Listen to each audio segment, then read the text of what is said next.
Getting set up here, don't mind me.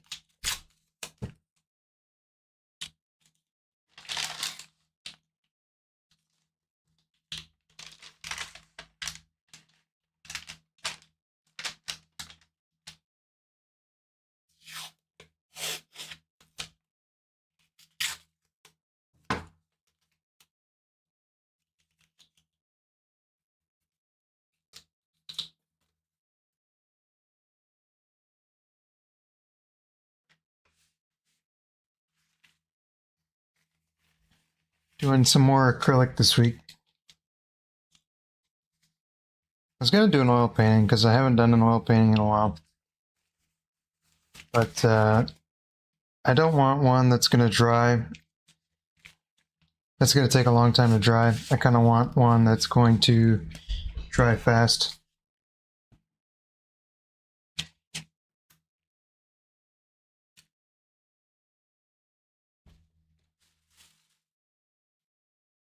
You know what? I don't have any paper towels, so I need to go get those. I'll be back.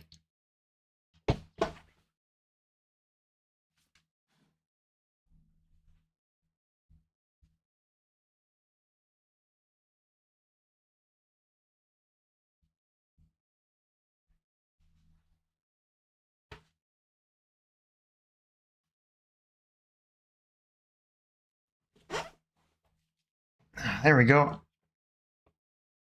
Okay. Back to business.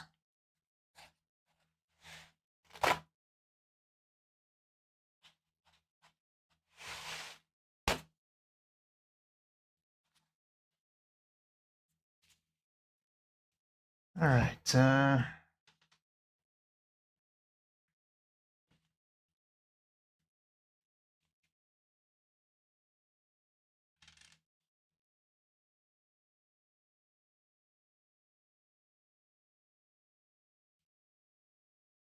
Spur number.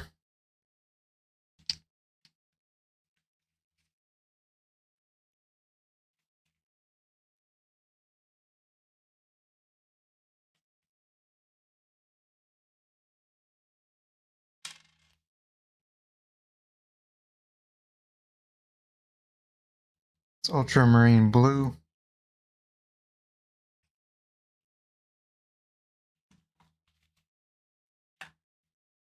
Uh-oh. I'm running low on alizarin crimson.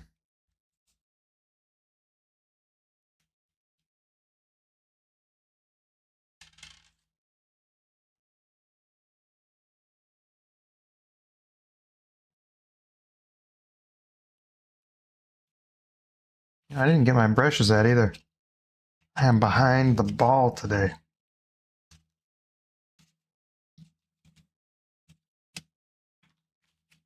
I apologize for that. Usually ready to get right into things. Today I'm all kinds of slow.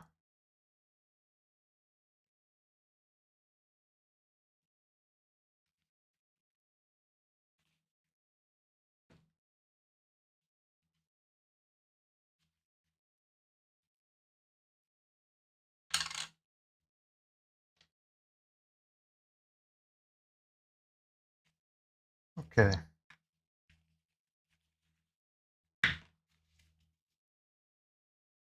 Let me bust out some brushes here.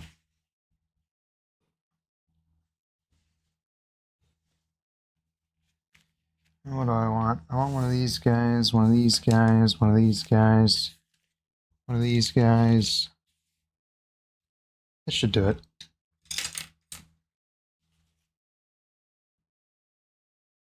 All right, now we're ready to go.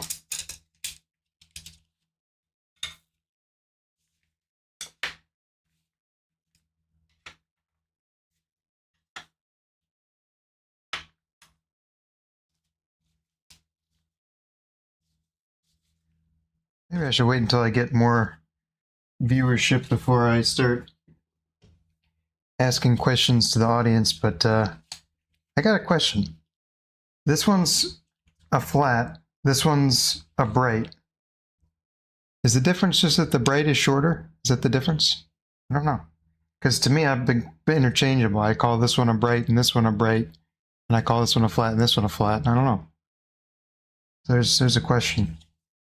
I don't know. That seems reasonable to me because I guess a bright is gonna be. I tend to like brights better than flats because flats have more bristles, and that I don't need my brush to have longer bristles most of the time. So I'm usually happier with the bright than I am with the flat, if that is the difference. Or is it arbitrary, like the numbers that they put on the brushes that don't seem to correlate to anything, that, as far as I can tell? Anyway, I guess I want to do a sketch for this one. I'm going to draw this one darker because I never do that. And I always say sorry because my sketch isn't dark enough. And let me show you. Well, I guess I won't because it's tangled up right now. I was going to flash the reference that I'm using, but that became too much of an issue.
Uh,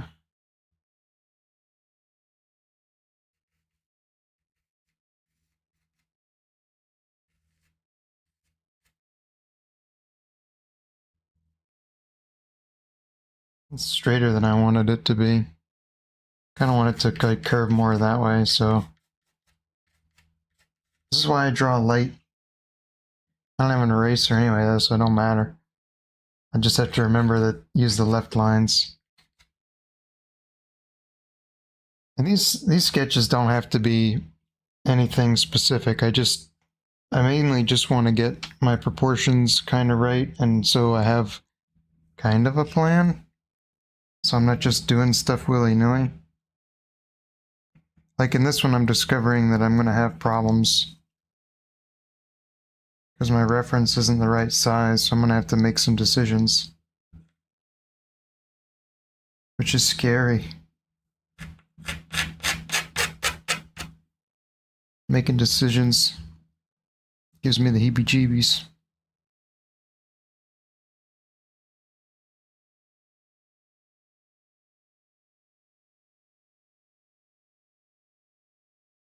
Okay, let's see.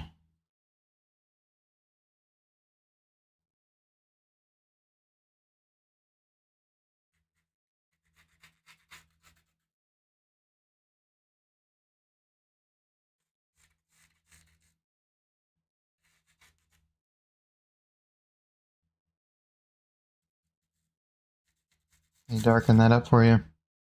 There, you can see the lines now.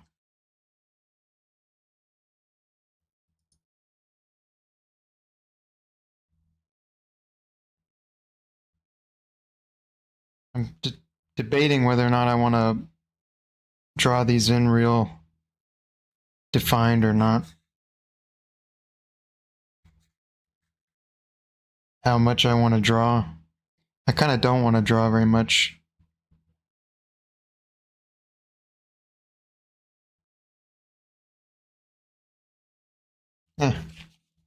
Drawing done. I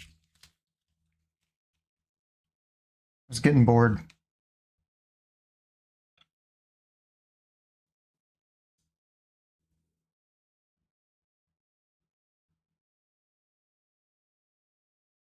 Okay, so now I'm going to try and get a smoothish gradient going on in the sky.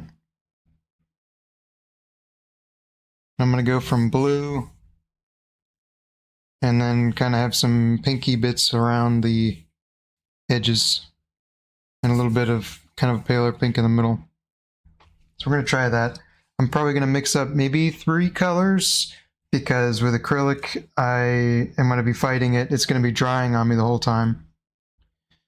And I don't want it to, I don't want one part of the gradient to dry before I have time to blend them together.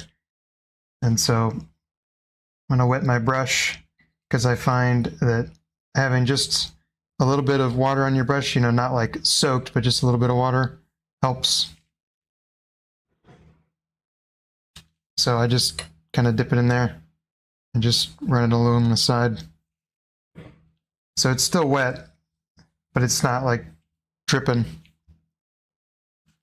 And that's usually enough to help the paint flow a little bit.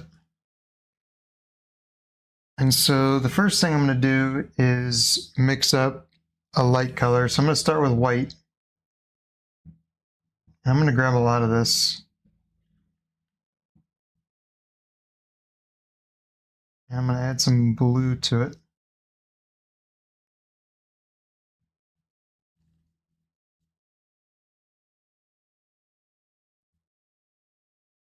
That's about how light I want it. I want it a little bit more on the purple side.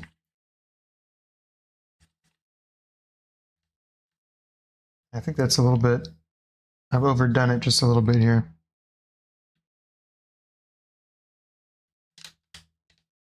So I'm going to add some more blue and white.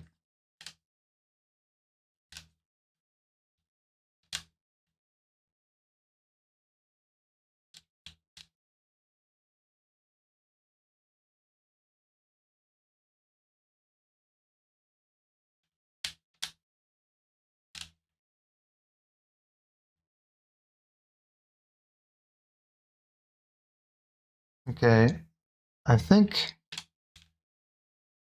I'll start with that. I'm gonna give that just a tiny mist with my fancy mist bottle here, just so that it doesn't dry on me while I'm mixing my other color. And so basically I want that same sort of color, but just more pink and white. So I'm gonna add some white to it.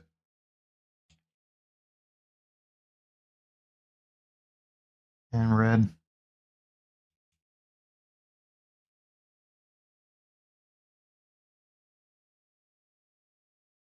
Okay, that'll be the lightest color that's in there.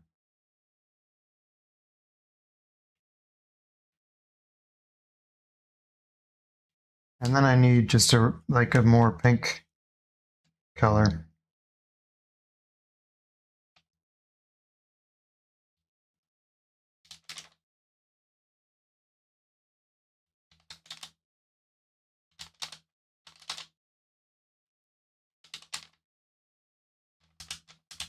Sorry if you can hear that crinkling.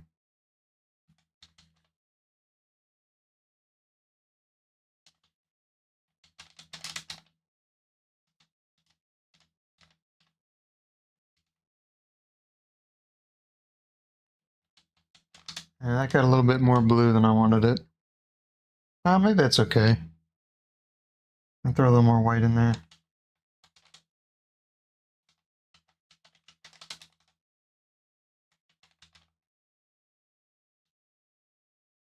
And there needs to be more red still.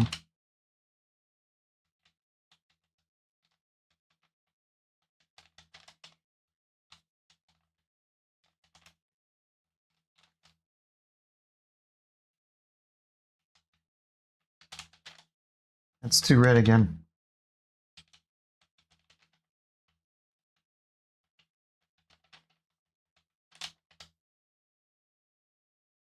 It's close. Well, you know, yeah, I'm gonna leave it actually. I think maybe that's my eyes playing tricks on me.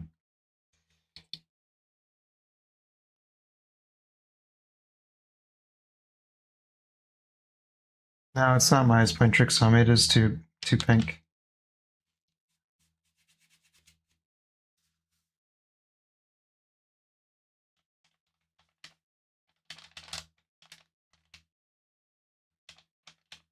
Mixing up a lot of paint here, so.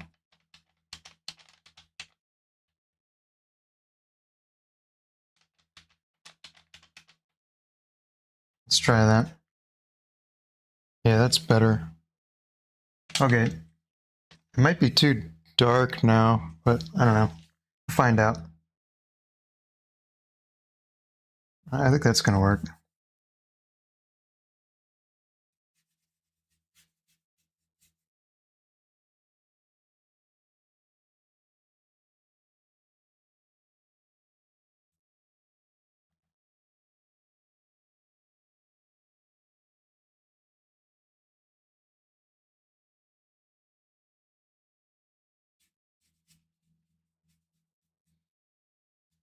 Okay. I'm going into this.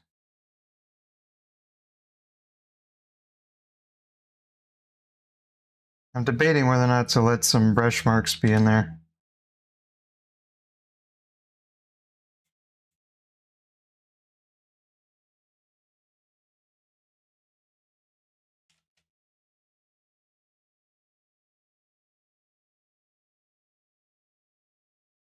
Trying to be quick so it don't dry on me.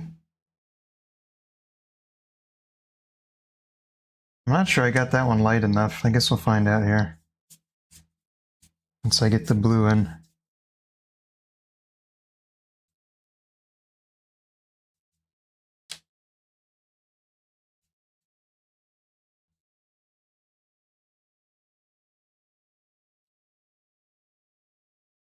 I'm going to try to blend some of that in there.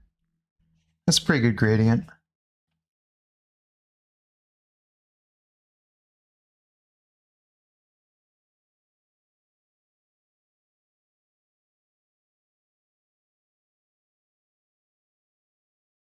It can be kind of hard to do this sometimes with acrylic paints, getting a nice gradient like that.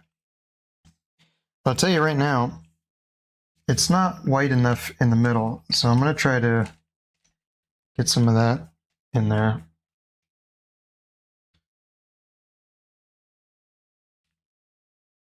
Maybe I'll just try and do some of this, just lighten it up by blending it in there.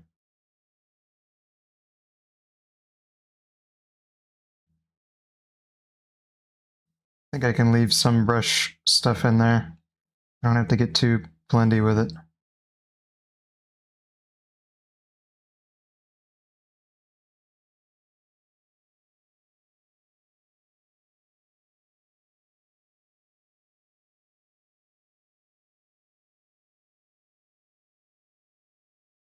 Okay. I think I can leave it there. So pinch some of this color out of my brush.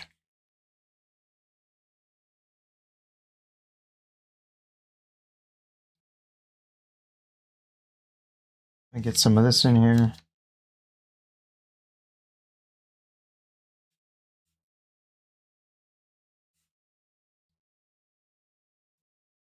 And this was the water.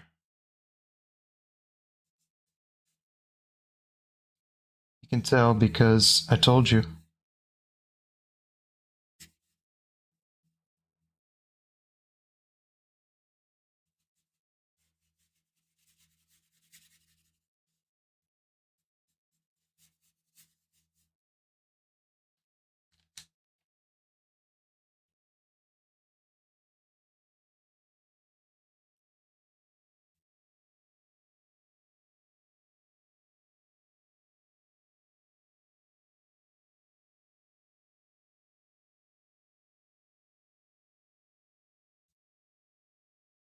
Okay. There's that. And I'm going to add more color in there later. I just wanted to get the color, the same one I used in the top of the sky. And I'll probably add some white in there too. But not right now. Let's see, what else do I want to do? Nothing. Nothing. Whole painting's done.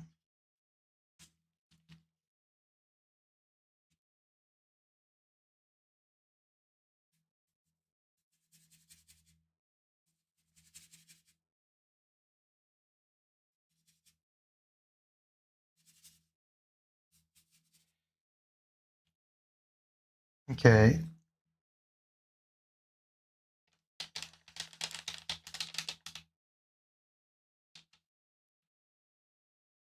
I'm going to mix up a really dark red.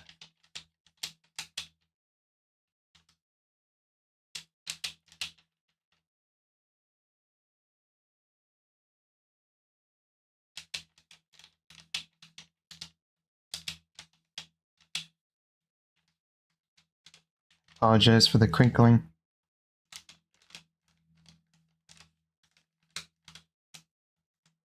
Can't help it.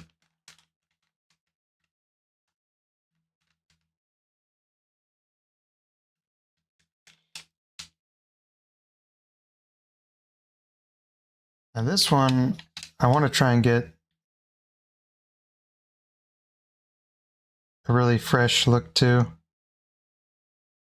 So I'm going to try and not touch it very much.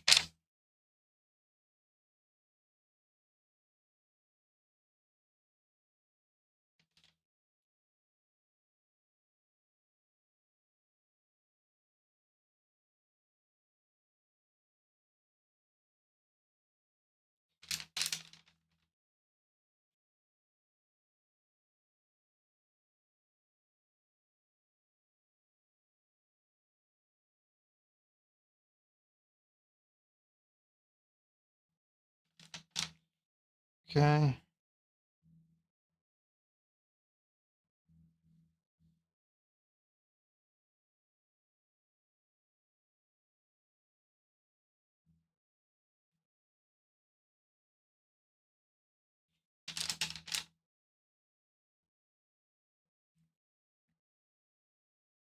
Let's see what I want to do here.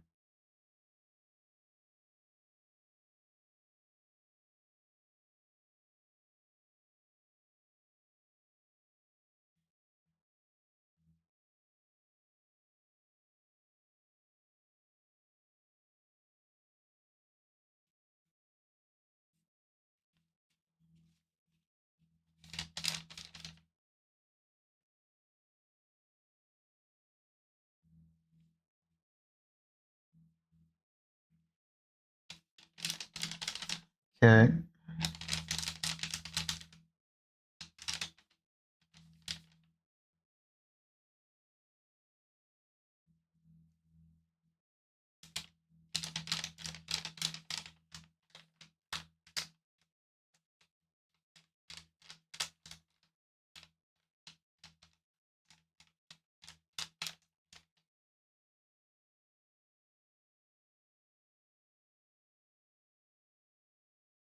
That's not quite the right color.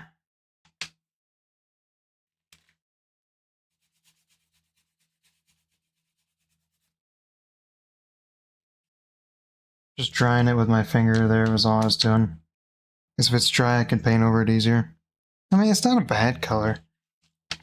It's not a bad color. Just wasn't quite right. Well,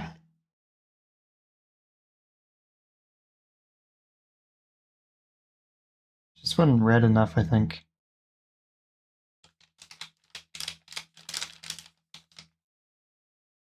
Yeah, it wasn't red enough.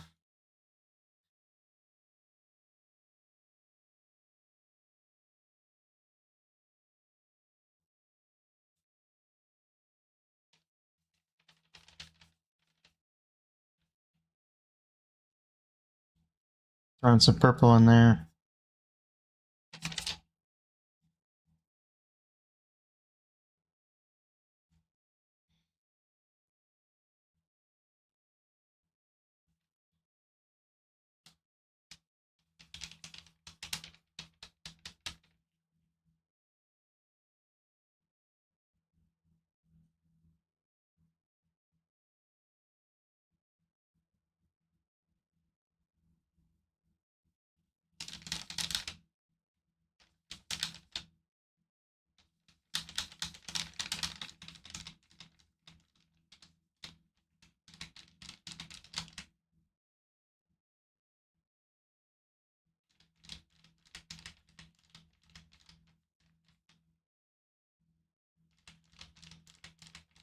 Should have mixed up more of this color. There's a lot of it around.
Now, I came into this painting with spring colors in mind.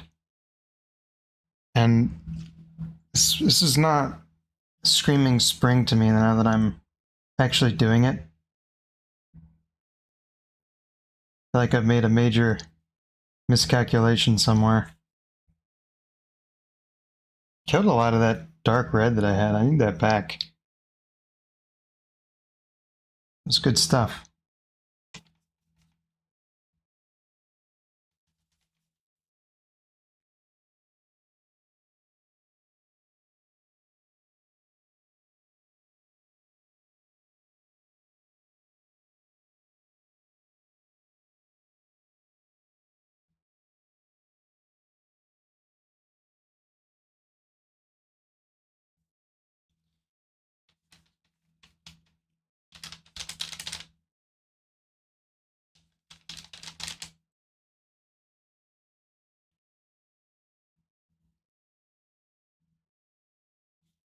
Needs to be more pink.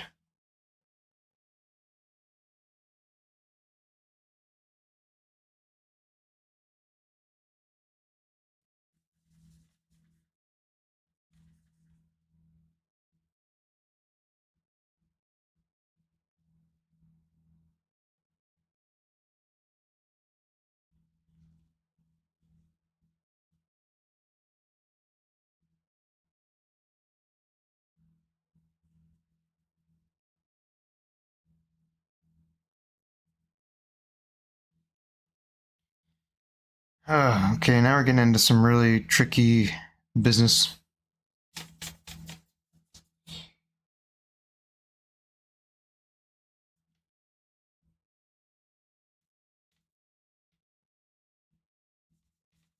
We're getting into some neutral colors. More neutral colors, I should say.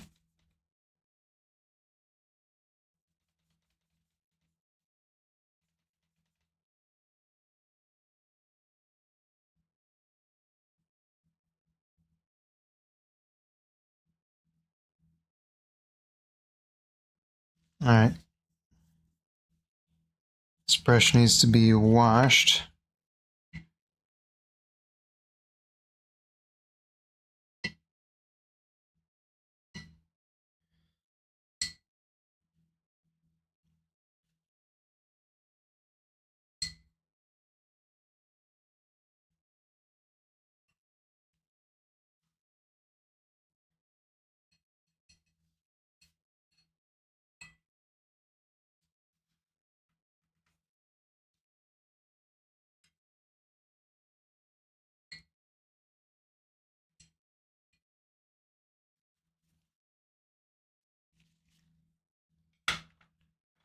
Okay, switching to the bright slash flat.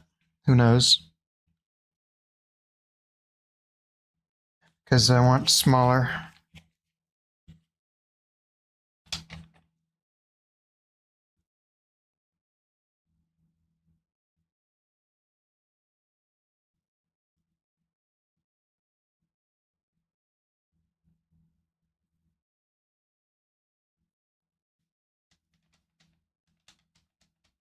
The thing I like about the bright or the flat that's got less hair is it feels like really kind of excessively snappy. That was a mistake. Should not have added yellow to that. I regret that choice. What I really should have done was add some blue to it.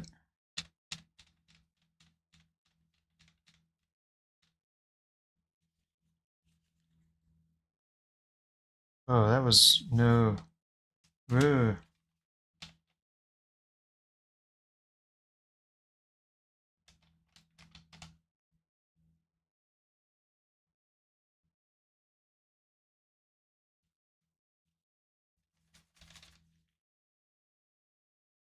I'm gonna have to come back over this with another layer, I think.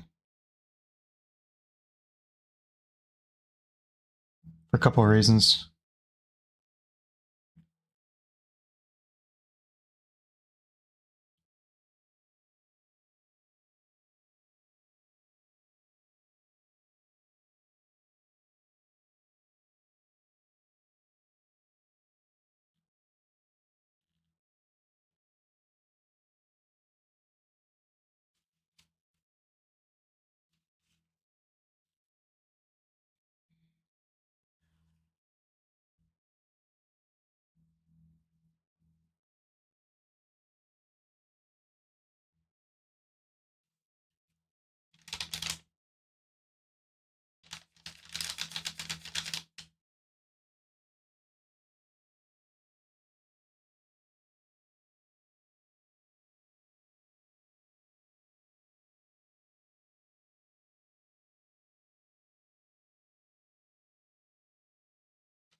Not really talking much today. I don't know whether or not to apologize for that.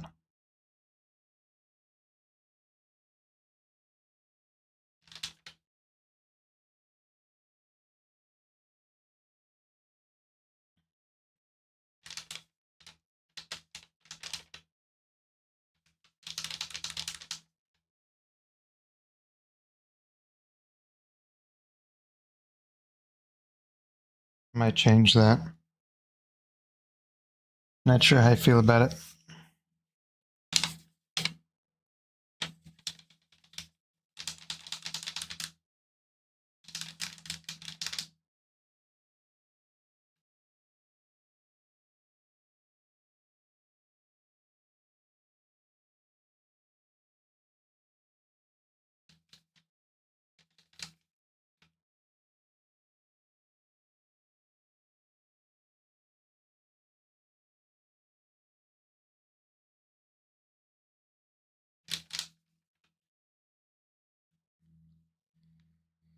Okay.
Okay.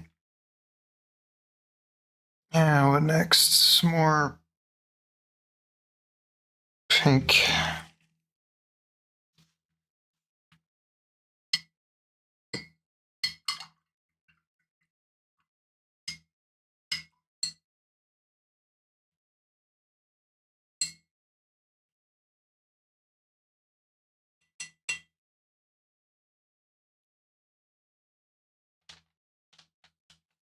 I don't even know if I even want to use the sticky paint.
Okay.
Let's see what I want to do.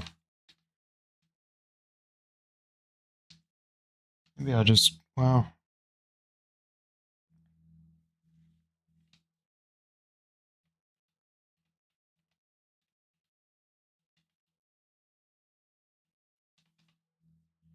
already started. I can't stop now.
These things always do start out ugly, don't they?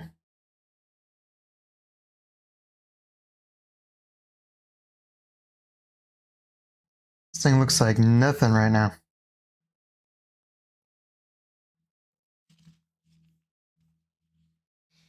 Oh, what was I doing over here? Oh, yeah.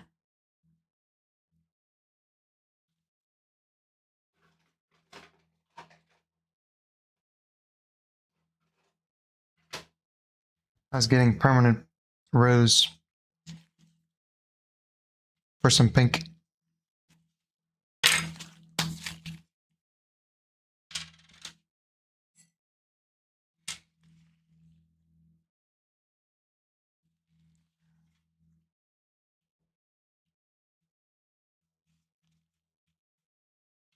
Probably should have only, well, I don't know.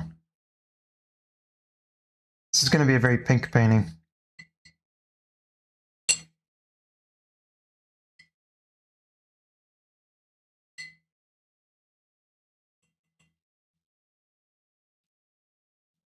So I'm washing my brush there because I want a pretty intense color here.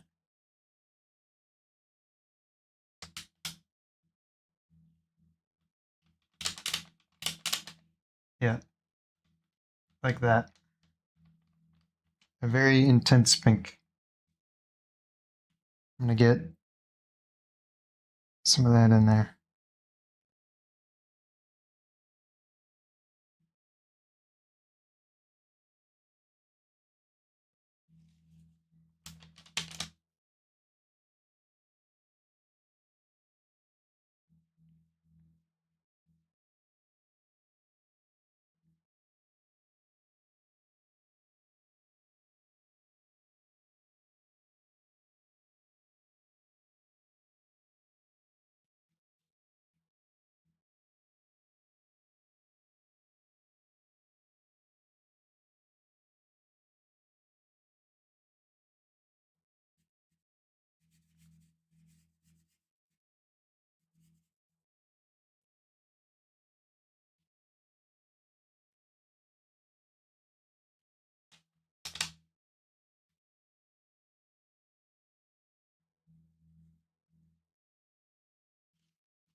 Alright.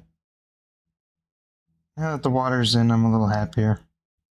There's still more that needs to be done, but at least I got something nice going on over here.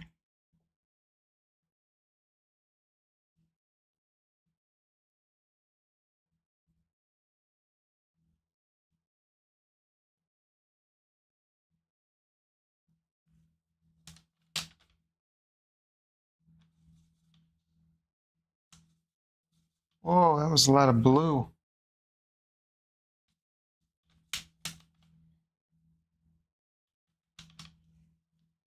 That was a lot of blue.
Okay.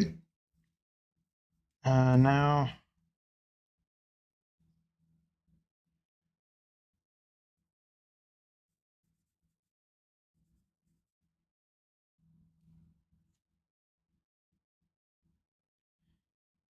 we're getting into some different colors here.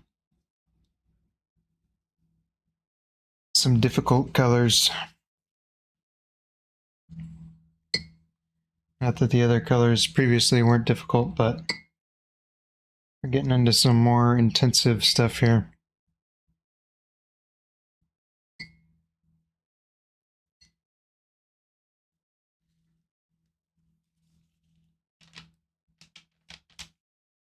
I forget. Should probably put in.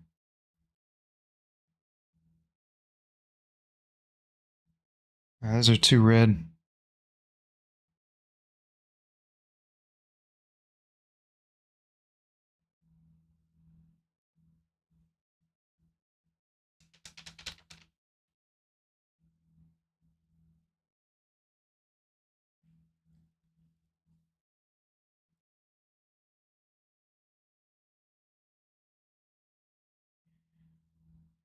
Those are like some fence post looking things.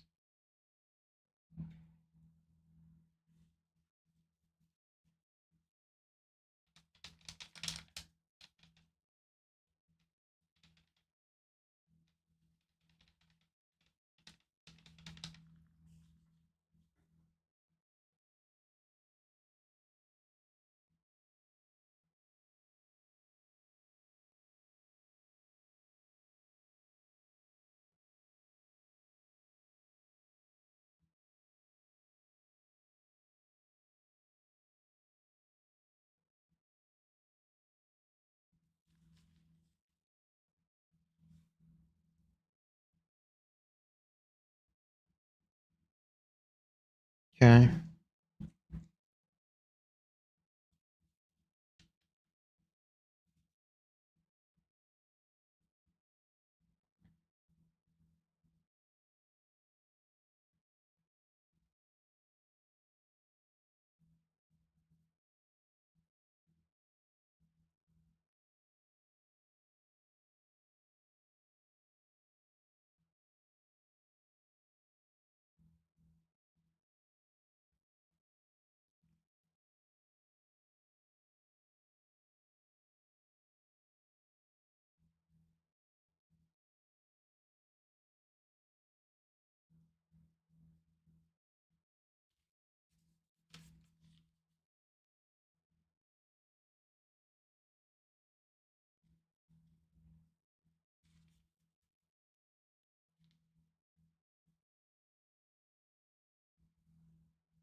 Not sure if I'm going to leave these lines in here or not. They look a little contrived now that I'm actually painting them.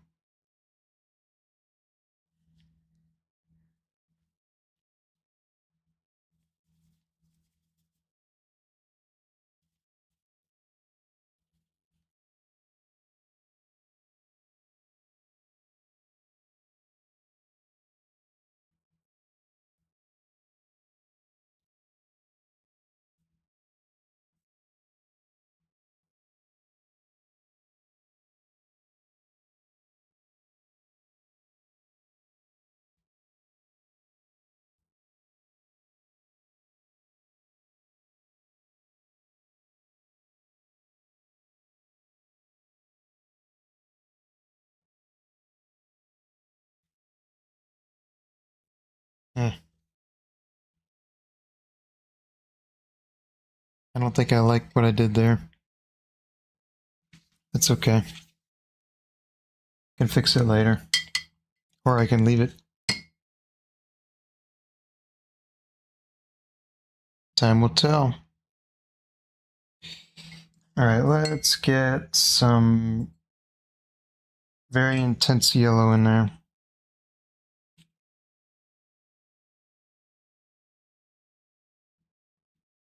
I didn't leave a whole lot of room on my palette to mix that intense yellow. I think this is dry though, so I should be able to do it on top of this. Hopefully.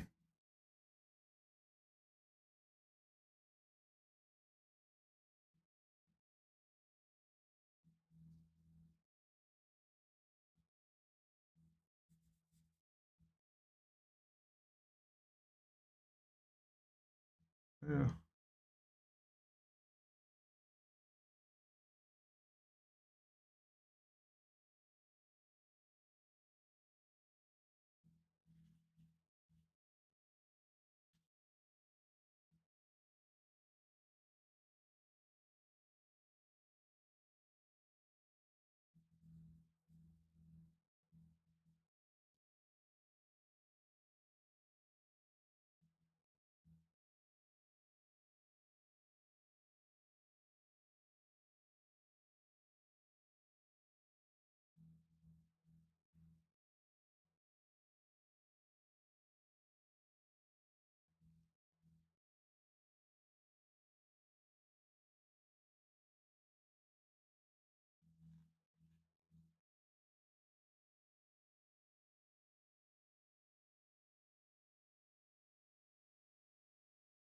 Nah.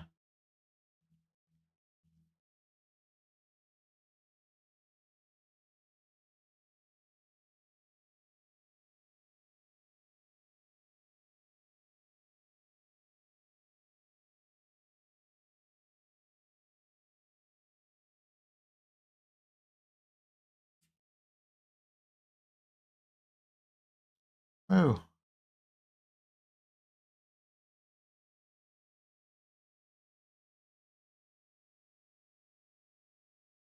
Okay. What next? I think I gotta bite the bullet and start mixing some oranges. I've been putting it off. It's time.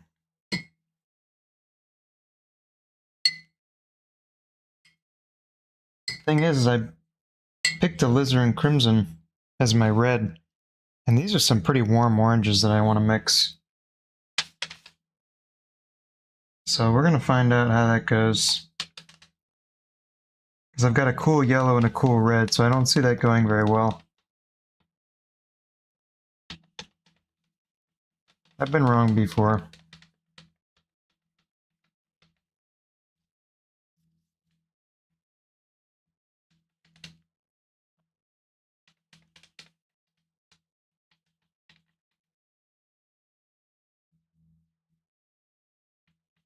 That's pretty close.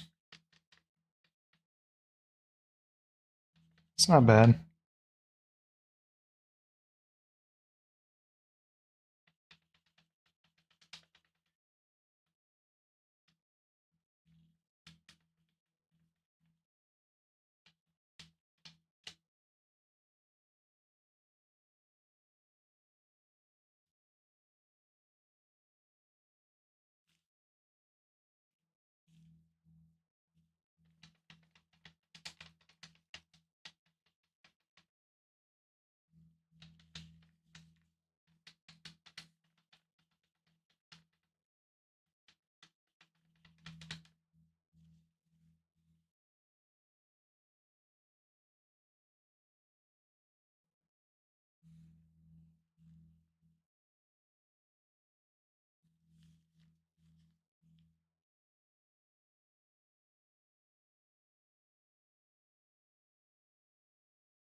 Oh.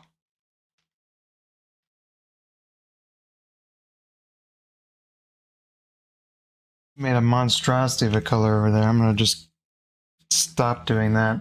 I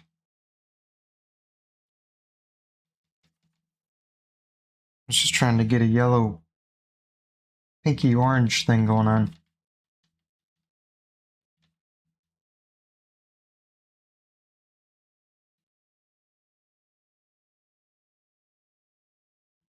It's too red.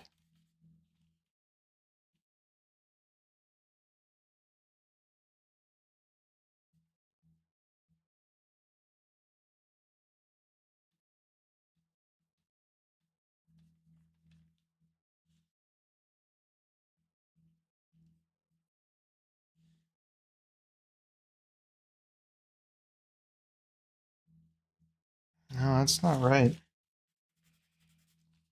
Hmm. That's probably okay over here.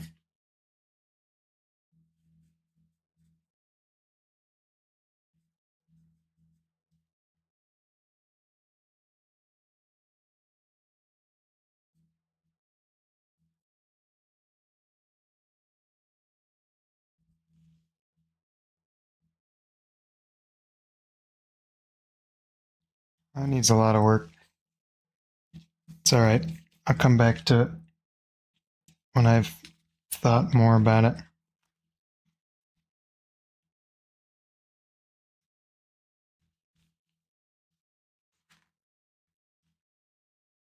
For now,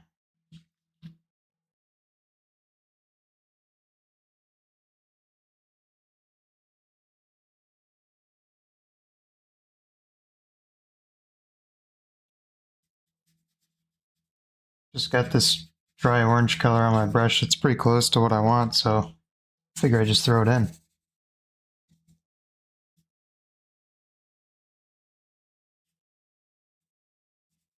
gonna hurt nothing.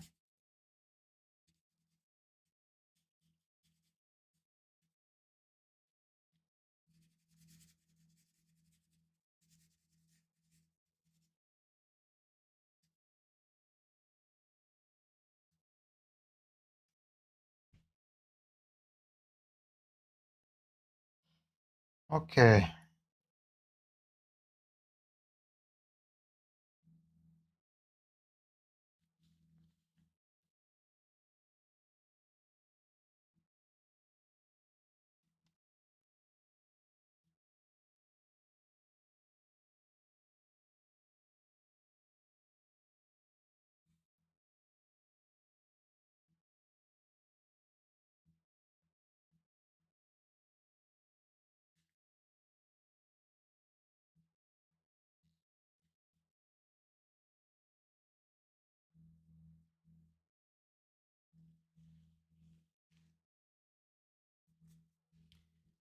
Okay. I need to do the background before I get myself into trouble.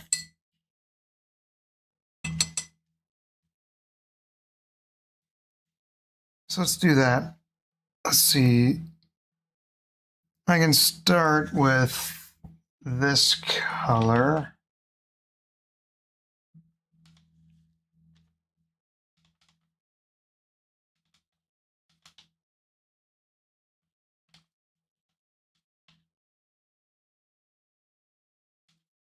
Oh my. Just gave it like too much of everything.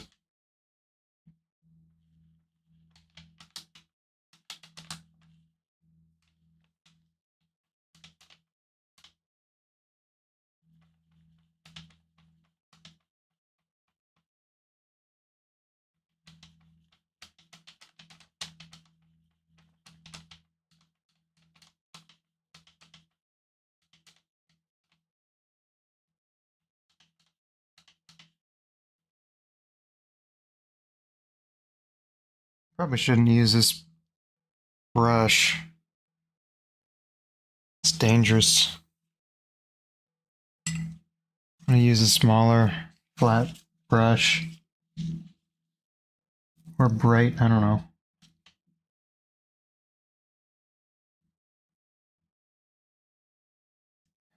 Oh, that's still sticky up there.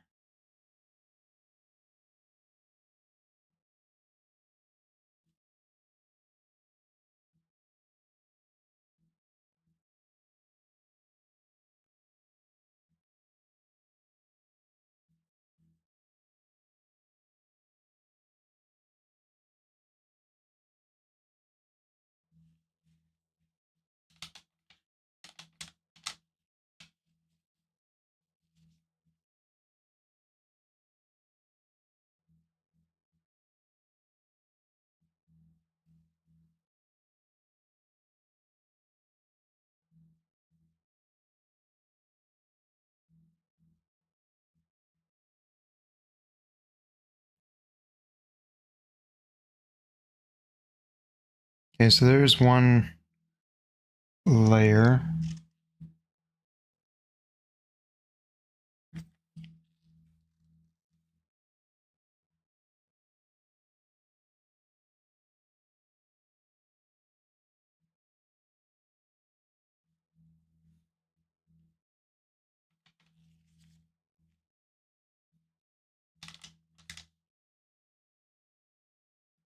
Trying to like sharpen up the brush to give it kind of a chisel-y tip, so I can get a cleaner edge. Cleaner, not clean per se.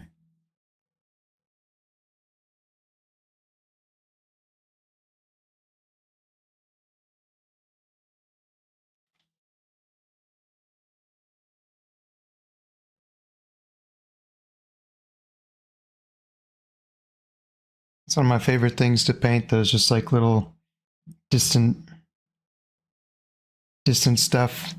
You don't have to worry too much about it, you know? If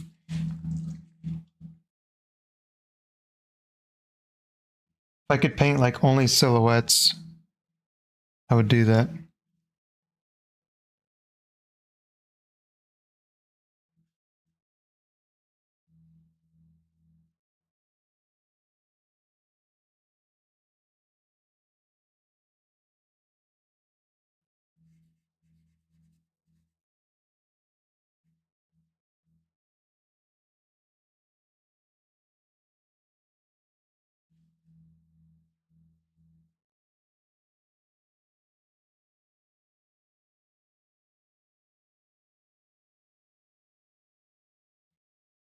Alright, so there's the super far away background.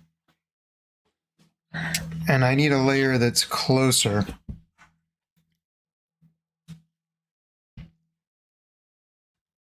And this one is going to have to be a little bit closer.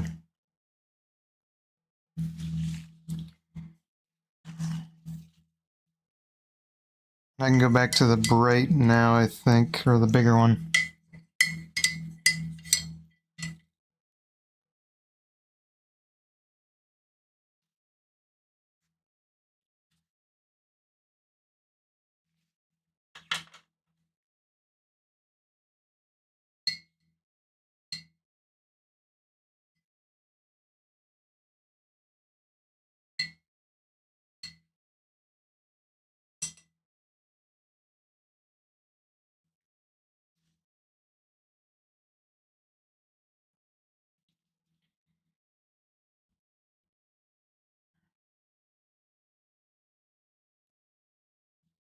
See what I want to do.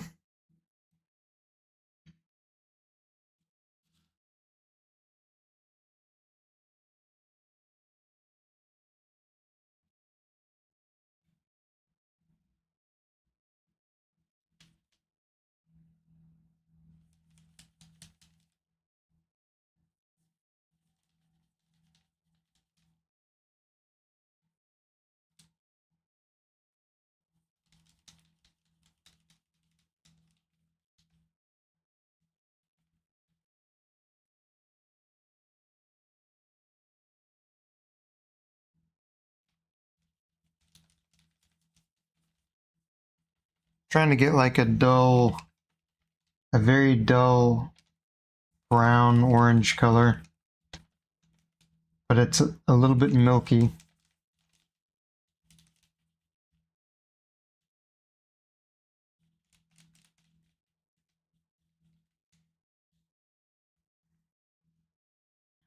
I don't think that's it. It's too cool for one thing.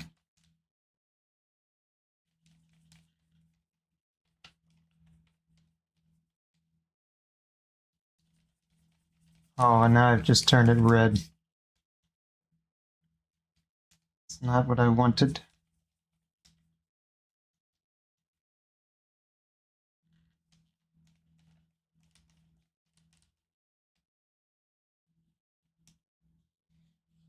That's not bad. Let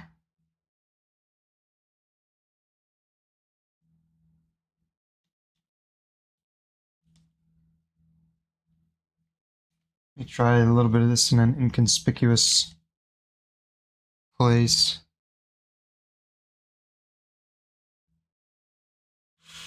Uh, let's lighten it up.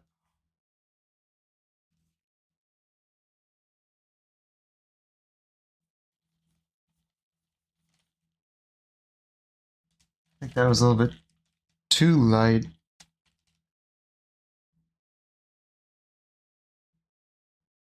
Oh, that's not bad. Okay, I think I can do that.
Let's see.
Okay.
How did this get blue?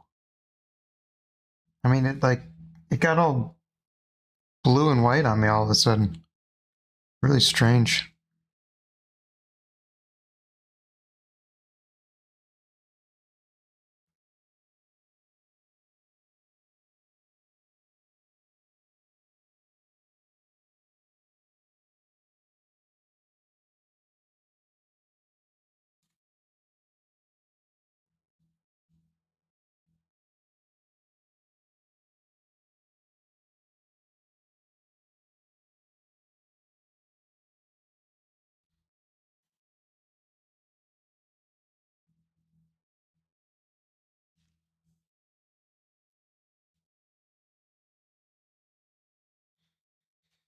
Okay.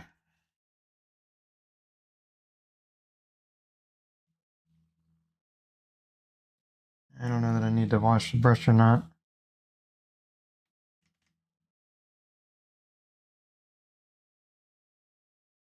Let's go and get some more orange.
Woo.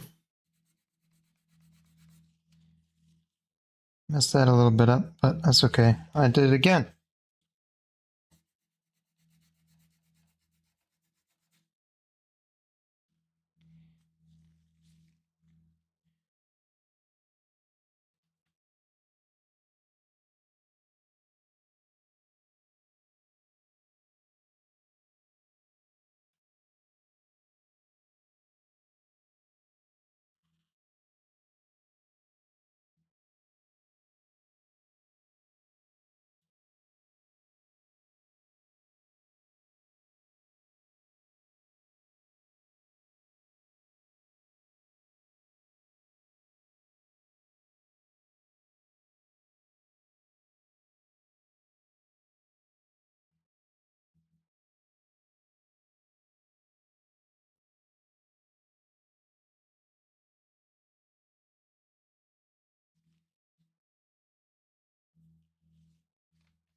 Oh, this one's gonna be taking a while. I haven't even painted the trees yet.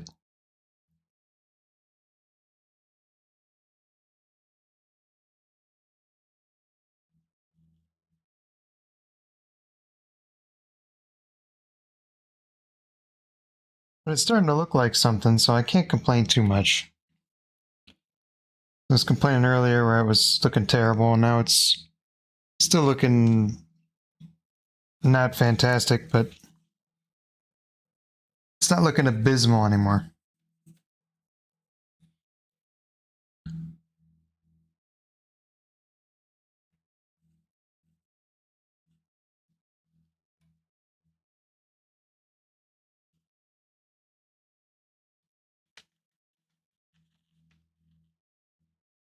Oh my, that was a lot of yellow.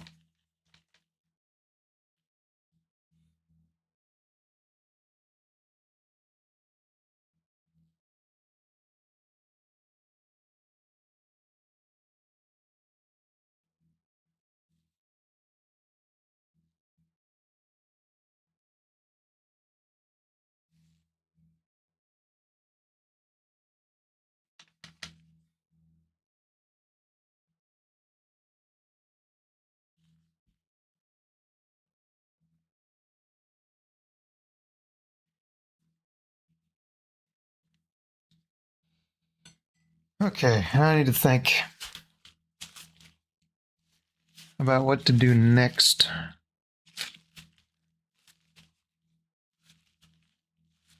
I think I'll just finish the left side. That seems prudent.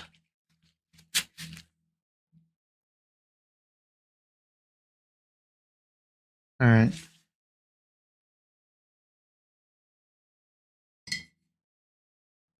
That is what I will do.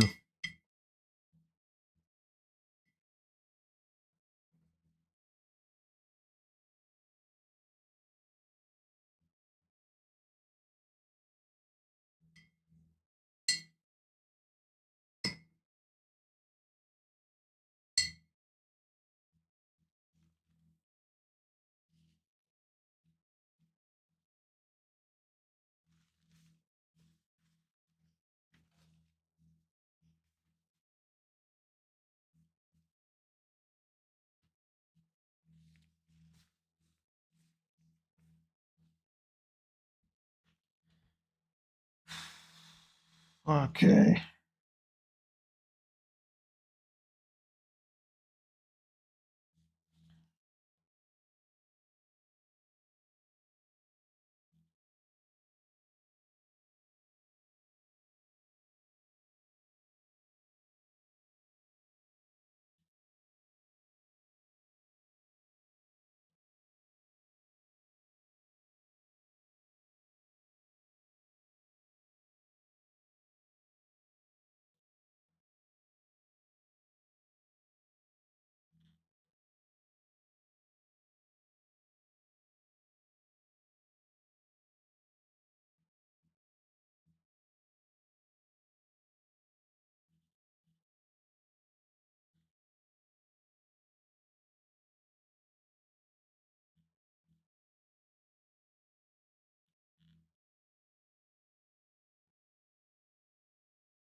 Trying to get that to be a little bit lighter.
Okay, that was interesting. I gotta finish that. Like, just didn't say anything for 2 minutes or whatever. I was painting them things. I didn't want to do them twice.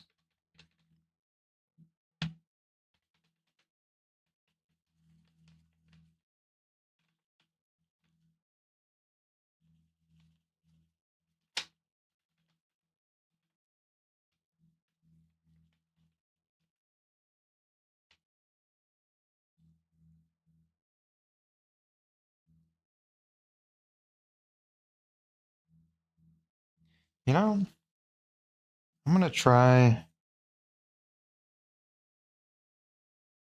Wow.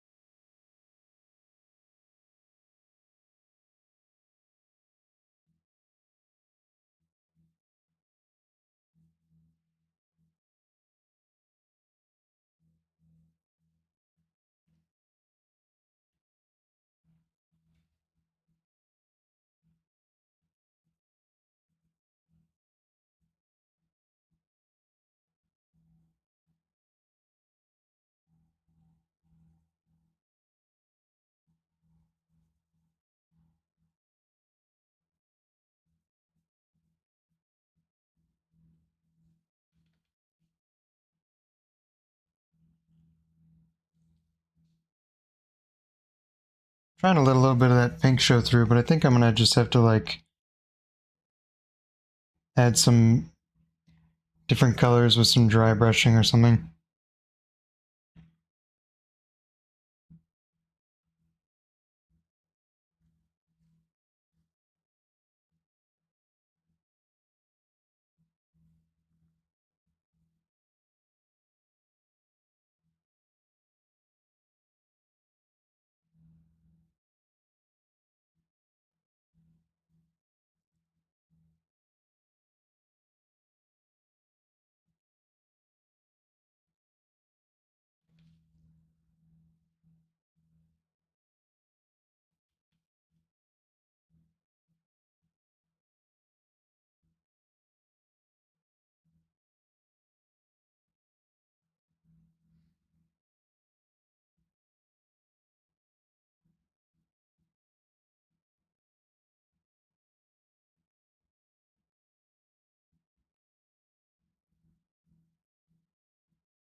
I've got to do some doctoring.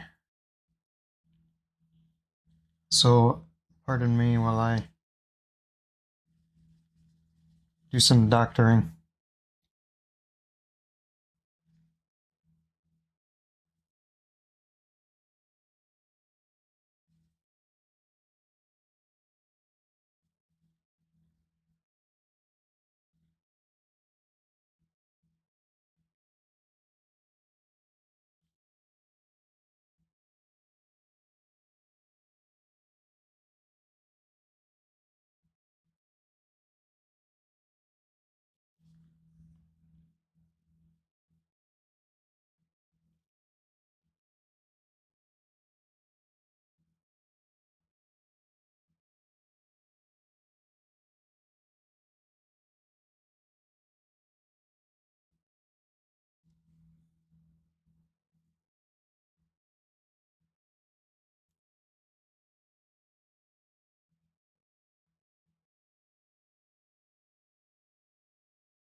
Okay.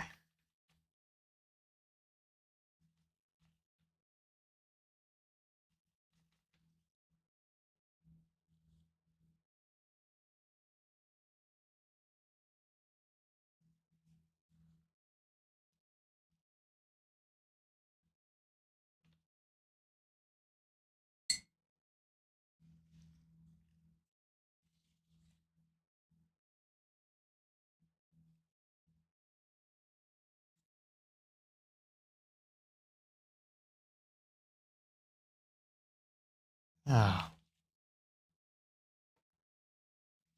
made a mess. Too much water on my brush. That'll happen sometimes.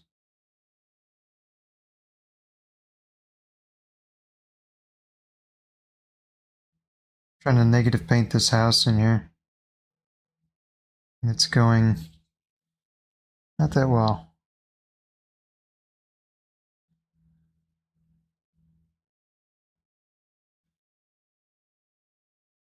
I feel like at this point I just stop touching it, you know?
Trying to get a really dark color and it's not working out for me.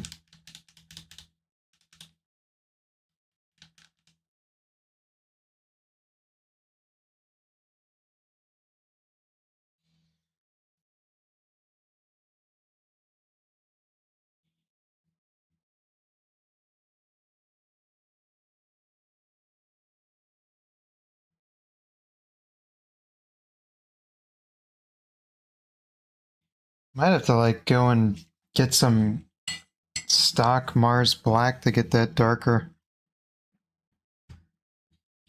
Maybe I just need to hit it harder.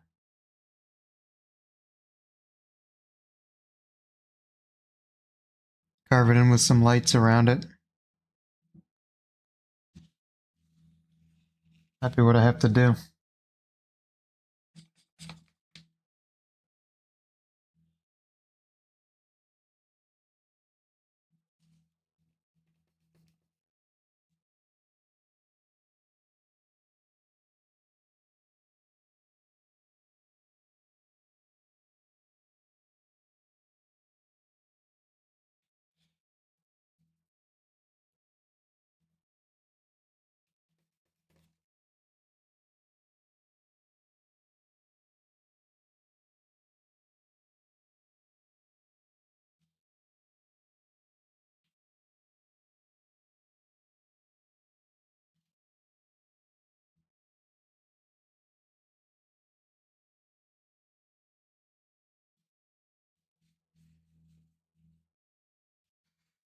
Okay.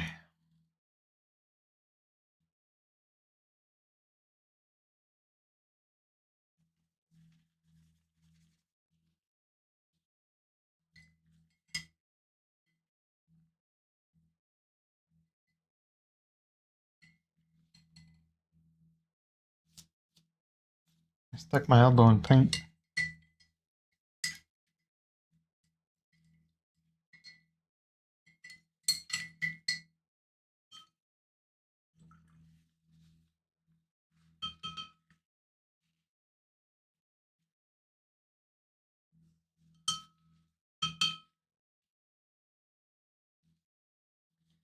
Okay, now I need to get a very strong orange.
Trying to turn that into a window, but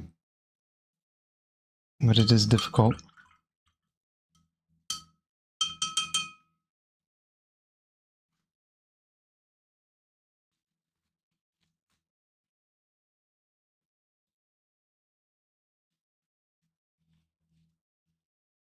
Retiring that paper towel.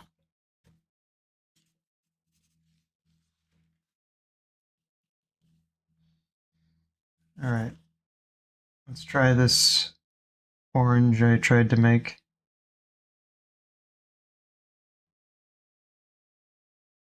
Oh, and then I go turn it red.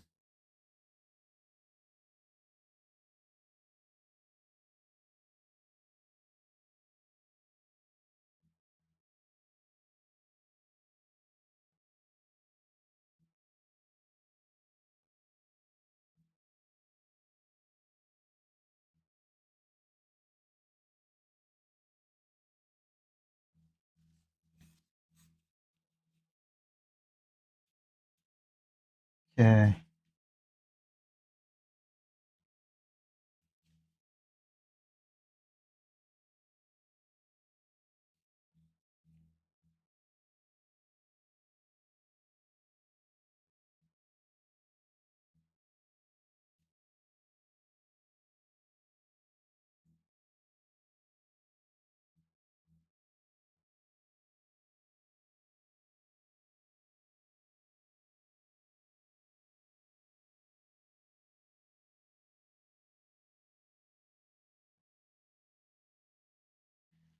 I have no idea if that's reading right. Kind of looks like no.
Okay. That's that.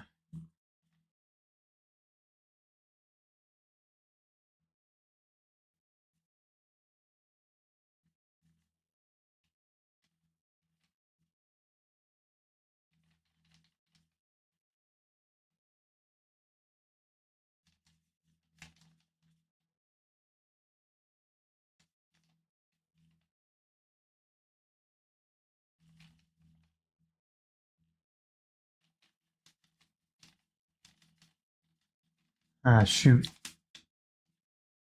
Killed my green.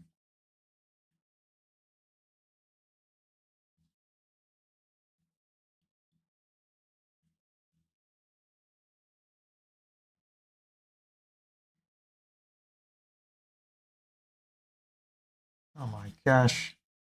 My color mixing is just not on point today. I'm just like overshooting and mixing all kinds of bad colors.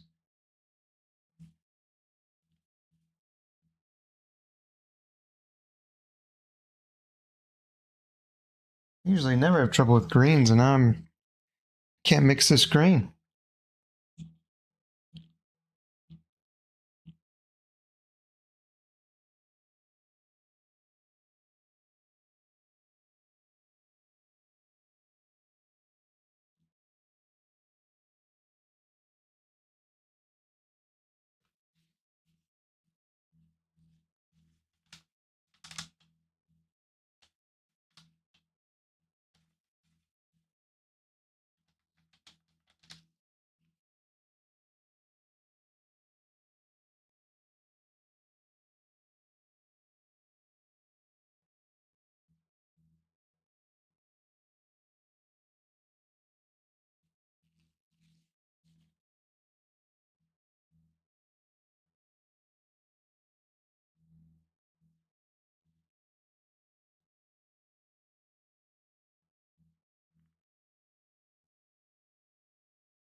Adding a little bit of white there so I can back it with some yellow.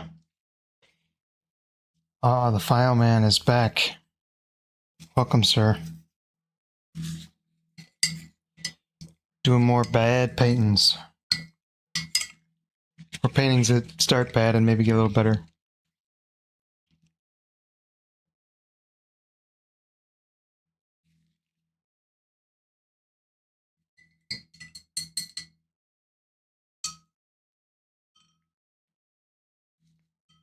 Something new. I guess they're all new. I don't know. I've never painted the same painting twice, as far as I know.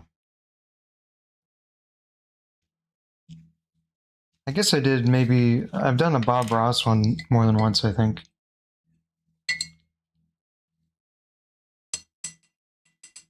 But I'm a novelty-seeking fella. Oh, other than landscapes? I mean, I guess this one's. I mean, it's a landscape. It's a landscape. I mean, it's different. I mean, there's water in it, and there's a town in it, and soon there'll be some street lamps. But it's not a still life, you know.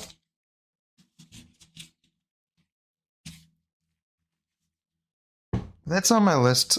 I'm gonna be doing some still lifes and stuff like that soon. This painting I was doing because I wanted to do something kind of spring related. Um, and this one is, now that I'm actually painting it, doesn't really look very springy, but it's not finished yet, so maybe it'll become more springy as I paint it. That's the goal.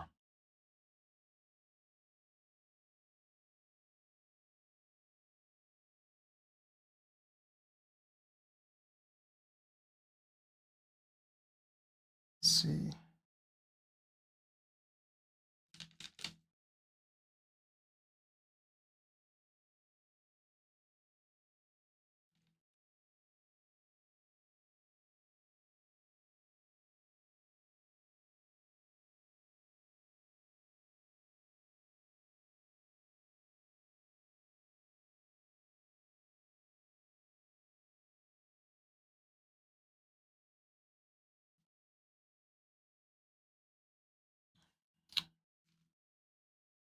Let's see what next.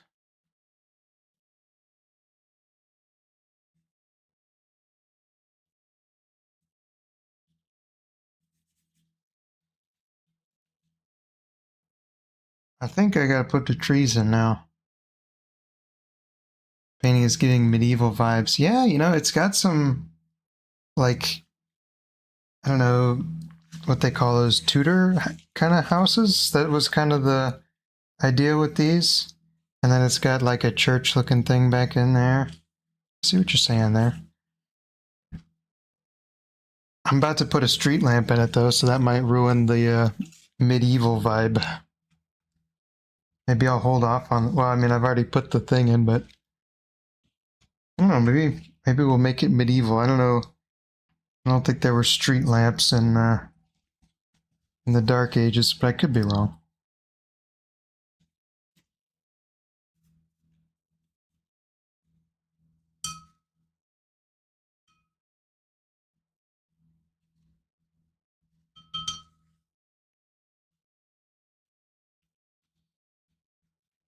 I think, yeah, it's tree. It's time to do the trees. Trees are gonna be,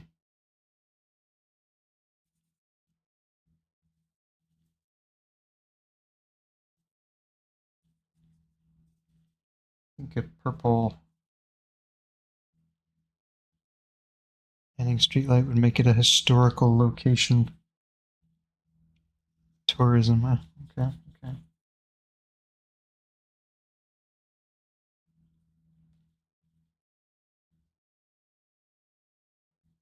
Let's see. One tree lives right here.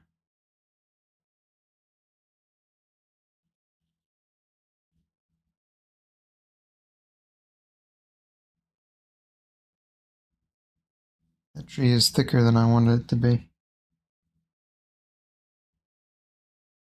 I am rhyming again. It's never intentional.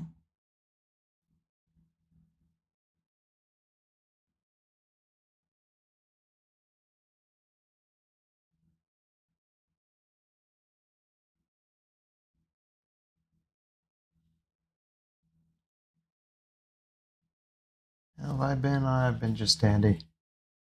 Just dandy, I tell you. The reason I was trying to get a spring looking painting is because there's an art gallery nearby that's doing a spring themed gallery and they wanted spring colors. And so I thought, you know, I should try and submit some artwork in there and try and get in that gallery. So I've already picked out a couple. I think I'm going to do the one I did earlier this week, the kind of green one. That one's probably going to go. And I'll probably do one of the watercolor ones from the week before. And then I did one closer to Easter that was like a very spring looking one that I think if any of them get picked, it'd probably be that one. So We'll see if anything comes of that. Probably not, because it looked like there were some pretty good paintings in there.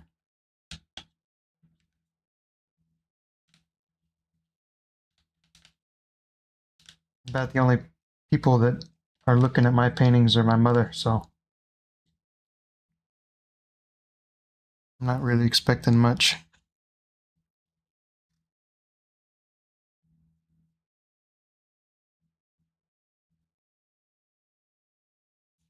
Yeah, that would be cool. I agree. I hope they do.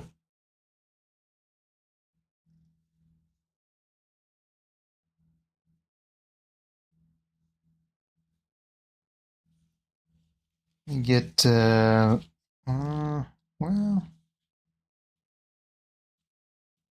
nah, I can just do this.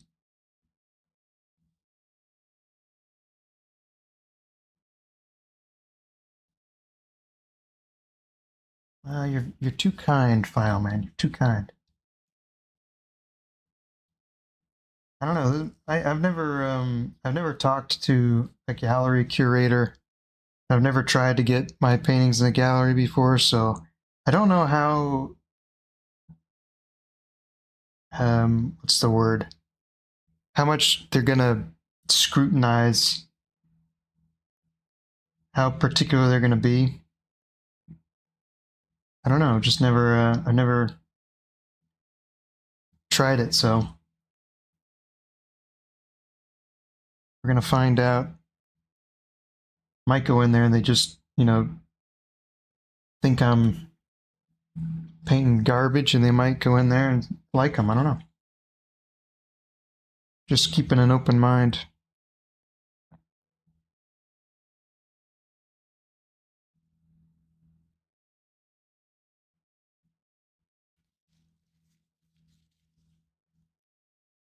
Okay.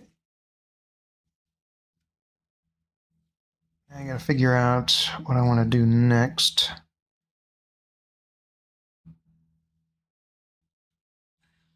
I've been to a couple galleries. I've never talked to the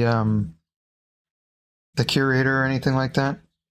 But I mean, I don't really know that much about it, so I'm hoping that it'll be an educational experience for me as well. I also don't know if that's something that people still do, or if there's anything kind of fishy that goes on with galleries. I don't know. We're gonna find out. I also don't know really what the benefit is aside from just your artwork being in a gallery. I don't know if they pay you or if they put it up for sale. I don't know. I should probably do a little bit of research before I go there, but I'm busy, so that might just not happen.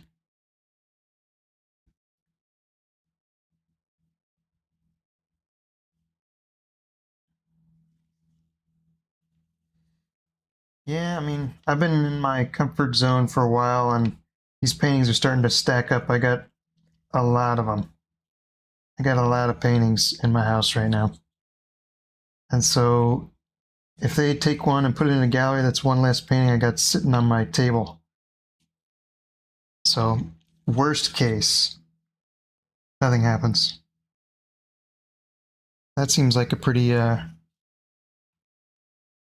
safe bet. I think it depends on the gallery. I could be wrong, whether or not they put them up for sale. I'm not really sure.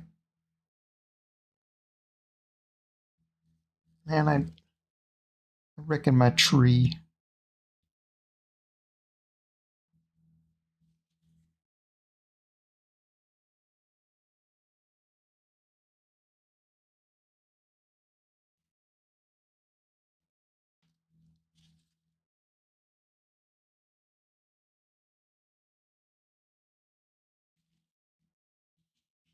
Oh yeah, I agree. I'm into low risk, high reward situations, and I think that one qualifies.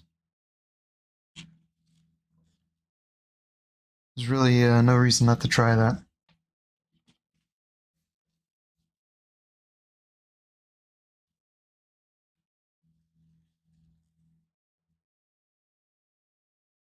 Man, Man, I'm having a hard time mixing colors today. I already complained about that once, but I gotta do it again.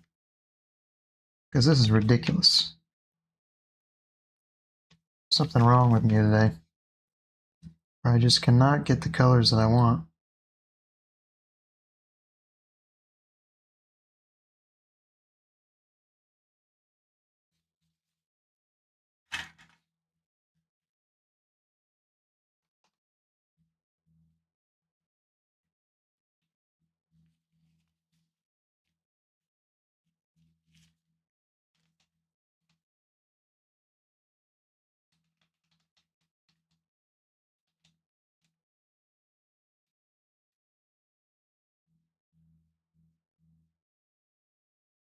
Middle school competition. I wasn't doing art in middle school. I wish I was doing art in middle school. Then I'd be able to submit some actual good artwork now.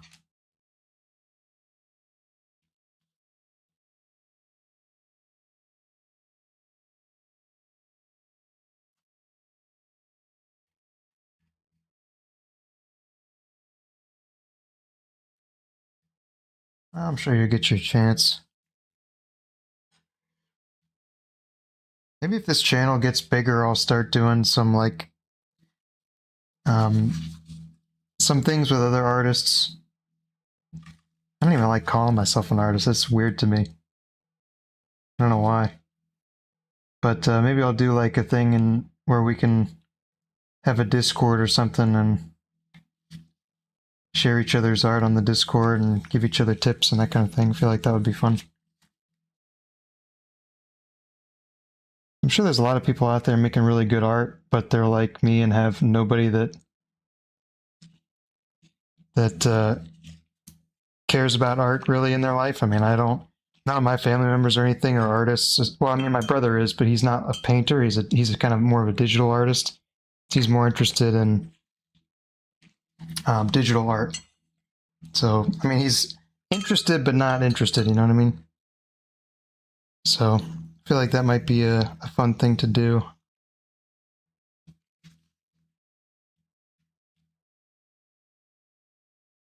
One of those artist show-offs. Well, I'd probably lose, but I'm down for anything.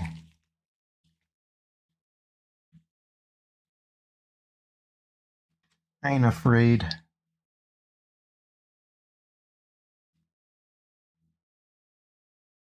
I'll throw down anytime, any place.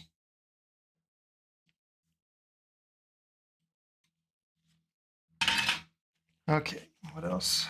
What else?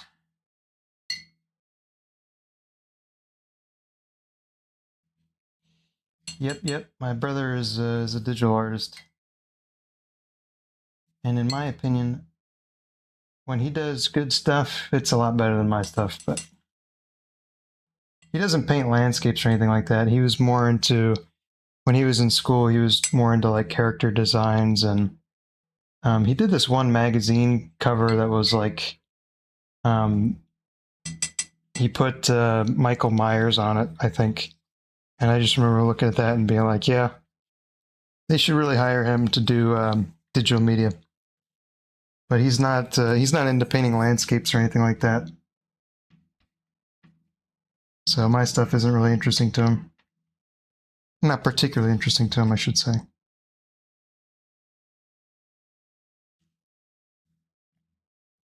Join an online competition. That's an idea. I've never looked for an online competition. I mean, I'm sure people do competitions, but I don't know what that would look like.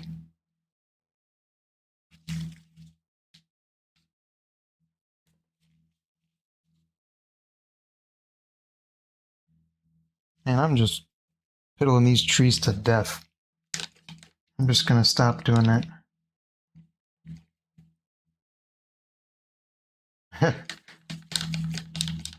I think I can just make anything sound interesting.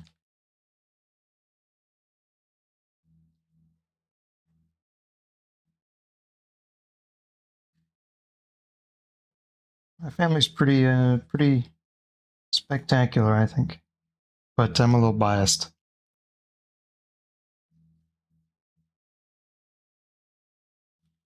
Alright, I'm gonna stop touching those trees because, boy, they are just good enough, and I am painting for no reason at this point.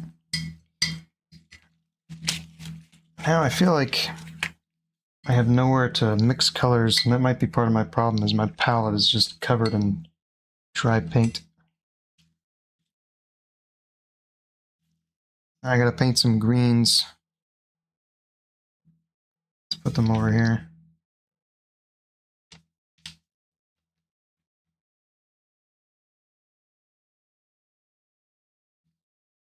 Who judges it? That's the thing about art, is like, who, an online competition, who's judging that? Because if I'm judging an art competition, you know, who wins might be very different than if someone else is judging an art competition. Because if somebody paints a portrait or something, I'm going to be like, portrait's boring. And then I see somebody paints a landscape, and I'm like, ooh, I like landscapes. I would just pick the landscape one. Maybe the portrait's a lot better, but... So I don't know. I'm not sure how you judge an art competition.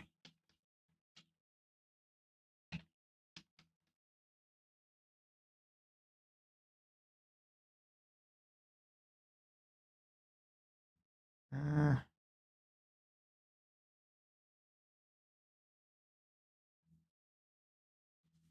don't know how I feel about this green. I think I need to add like a tiny bit of white to it.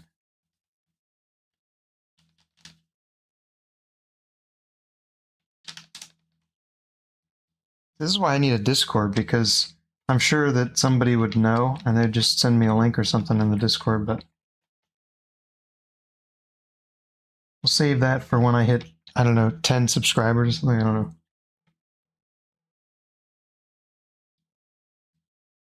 Let's see, okay, so these...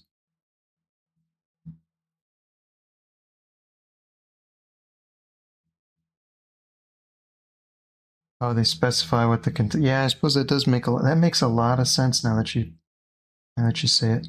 Everybody has to paint a rubber duck.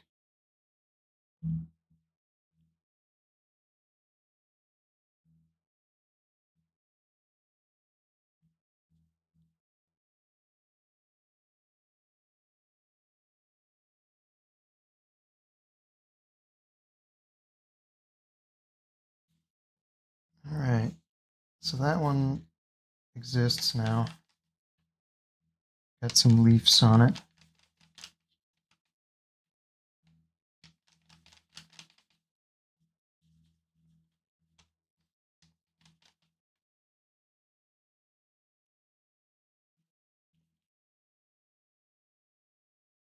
Oh, that's too blue.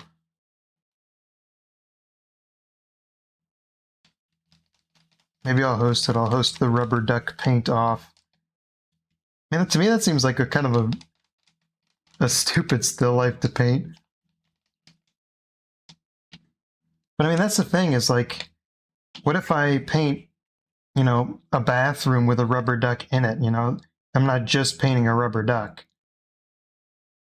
Because to me, that, I feel like you can do a lot with a painting with a rubber duck in it. But I mean, if you're just painting a rubber duck, I don't know, that's not a very exciting subject. I mean, it's going to be a yellow blob with some eyeballs, you know? I don't know. Just doesn't seem like that would be the best thing to paint.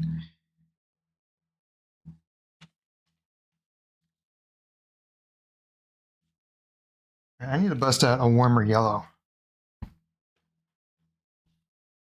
I've got a little bit of this cadmium yellow medium hue. I'll try that.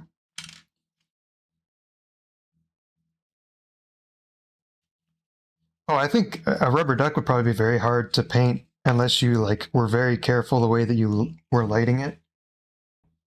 I imagine painting a rubber duck is not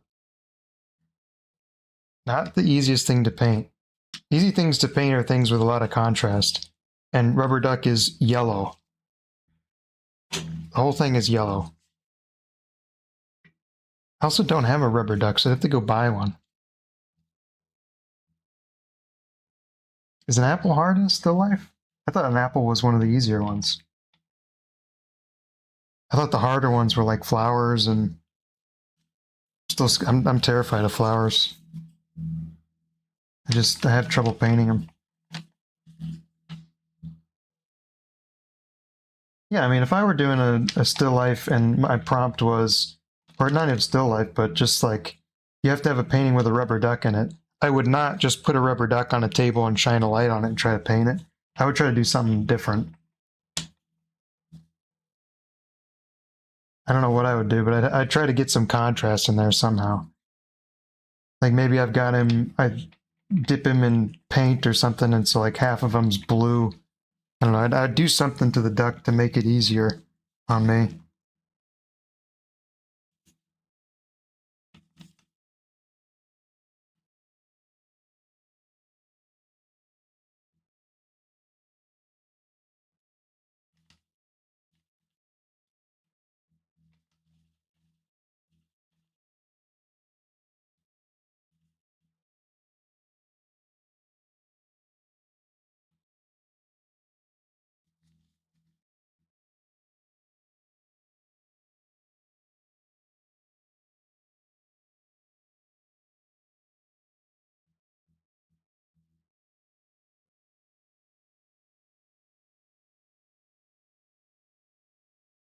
Okay, let's see what else.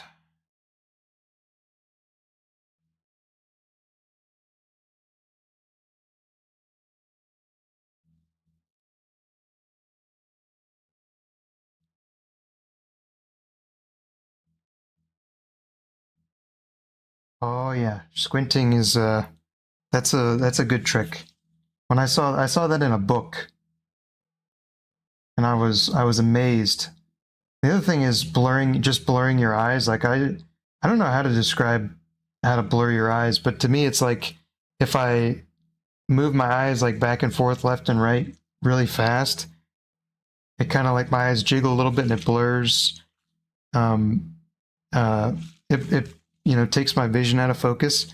That is like for trying to block stuff in and just getting your values right. That is just like a killer trick.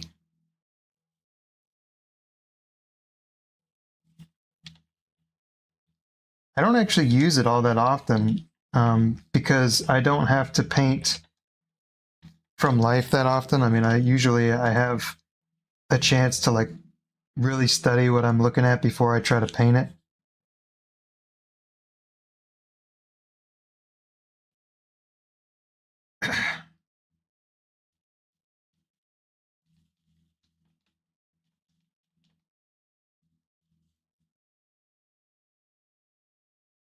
The thing about squinting is that it makes my face hurt after a while. You can only squint for so long before you start like getting sore in the face, you know what I mean?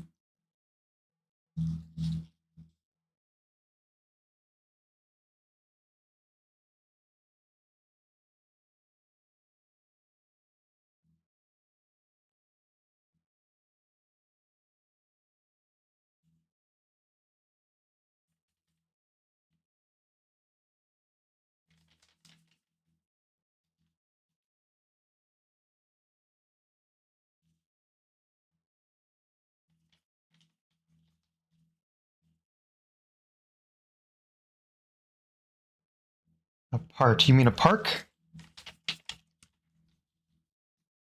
I've never gone to a park to try and do a landscape. You're talking like plein air stuff. I've done a couple plein air paintings, and that's something that I intend to do more of because I just like being outside. The problem with that is I don't like, ironically, I don't like people looking at me while I'm painting. It just was, bleh. It's just, it's not really, that wasn't really the way I wanted to phrase it, but that's kind of the reason I don't like to do it all that much. Like when I go outside and do plein air paintings, it's because I just feel like people are looking at me, and I know they're not. And it's funny because right now I'm live streaming a painting and people are looking at me while I'm painting, and I don't have any problem with it. I don't know, it's just, it's a little bit weird to me.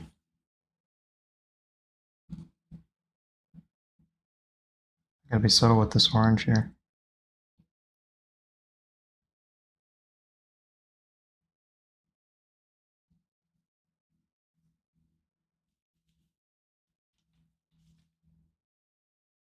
This tree is like too ball shaped for my taste, I feel like. It's very cotton ball-y.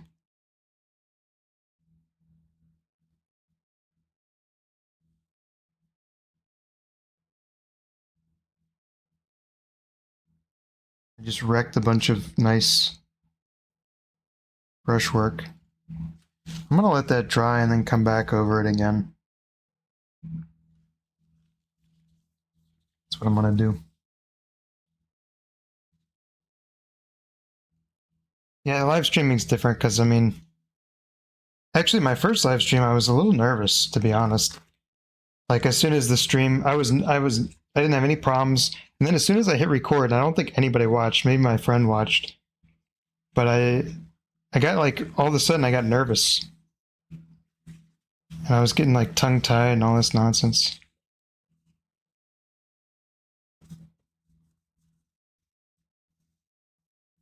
Also, I have a lot of time to warm up because most of the time I don't have to actually try to hold a conversation while I paint. Most of the time, I'm just, for for this one, I think for the first hour and 30 minutes, I was just sitting here by myself. So wasn't scary at all. What was I doing? Oh yeah,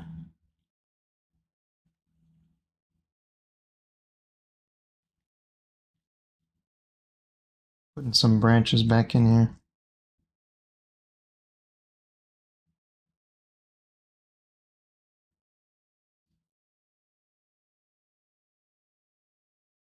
No, I feel like my first time eating cake wasn't that hard. You know what I mean?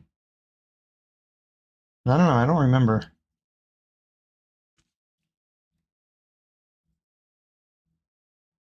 Maybe it was hard.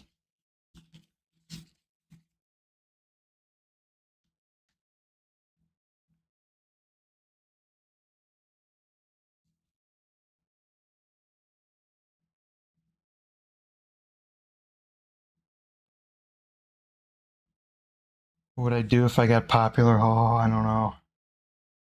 I don't expect that to happen though.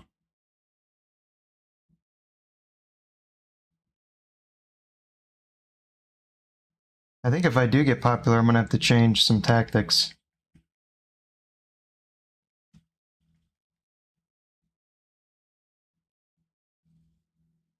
Because one thing I've noticed is that I slow way down as soon as I start like having a conversation because I'm trying to focus on too many things at once, which don't stop having a conversation because I really like doing this and I like talking and painting at the same time. It's really nice. But I do notice that as soon as I start like thinking about too many things at once, the actual me doing painting slows way down. So I imagine I'm going to have to do, if I get really popular, the live streams are going to have to be, I'm going to have to do smaller paintings maybe, that or I'm going to have to learn how to paint and talk at the same time.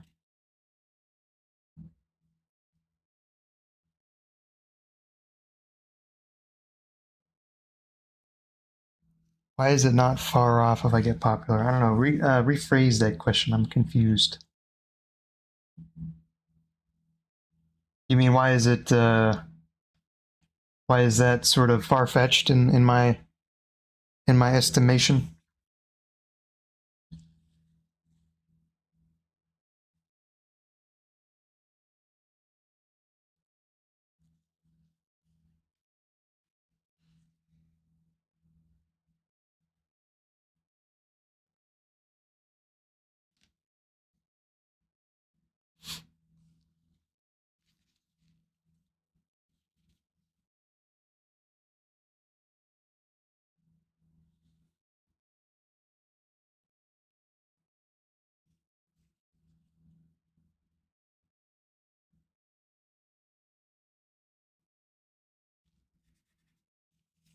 Why is it I think I won't get popular? Well, I mean, to be honest, I don't think my paintings are very good.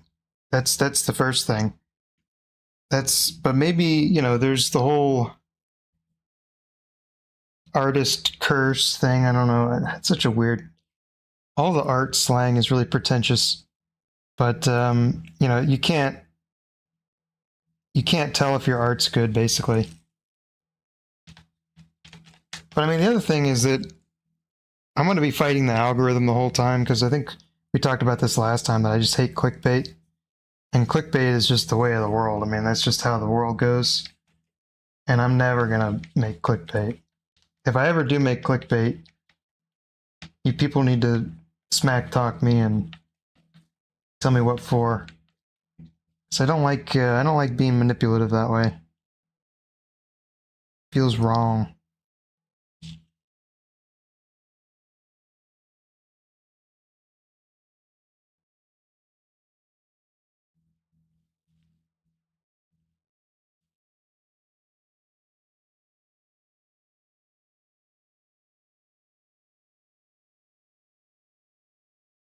Yeah, the artist curse is a weird one.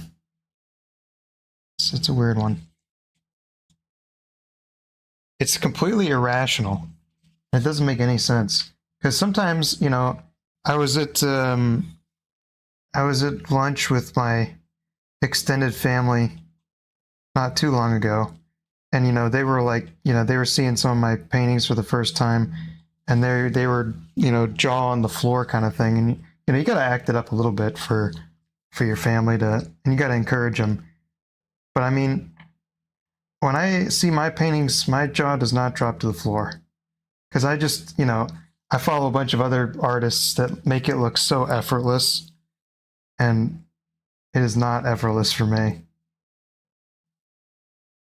And my finished products are never that spectacular.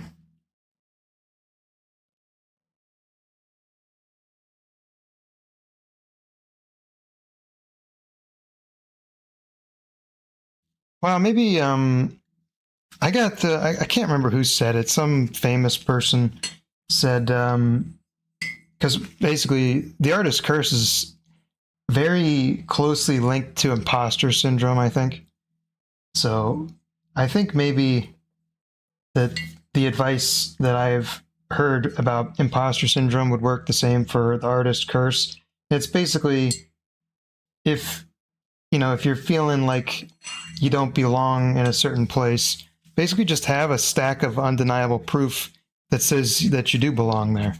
So maybe when I start selling paintings, if I put a painting up for sale and somebody buys it, and I consistently get people to buy the paintings, I'm going to have a pretty good metric for, yeah, maybe people like the paintings. Because I mean, right now, the only thing I've got is the kindness of folk on the internet. And, I send them to my mother, and she's like, oh, yes, that's a very nice painting.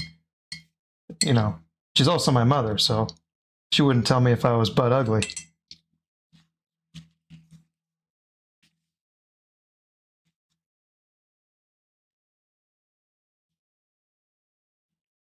The other thing about painting too is, like you say, it's sort of, it's a very individual. It's a very individual thing. I mean, my paintings, I don't like realistic paintings. I like impressionistic paintings.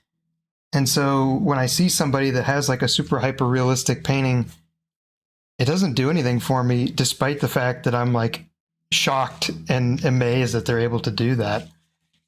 And it's the same thing with like really kind of cartoony looking paintings. A lot of people really like Studio Ghibli looking paintings. You know what I mean? Like bright colors, kind of gouache looking. And I just don't like the way that looks, despite the fact that watching them do it is, mesmerizing, because they make it look so easy. But yeah, I mean, it's just, I think the biggest thing about the artist curse that makes it so weird is that it's weird. It doesn't even really make sense for you to judge your paintings based on other people's paintings, because most of the time they're not painting the same thing as you anyway. Wow, that's wild. Do you see that? That's dried paint that just like dried in the sheet. It's cool. Inconvenient for me, but cool. Oh,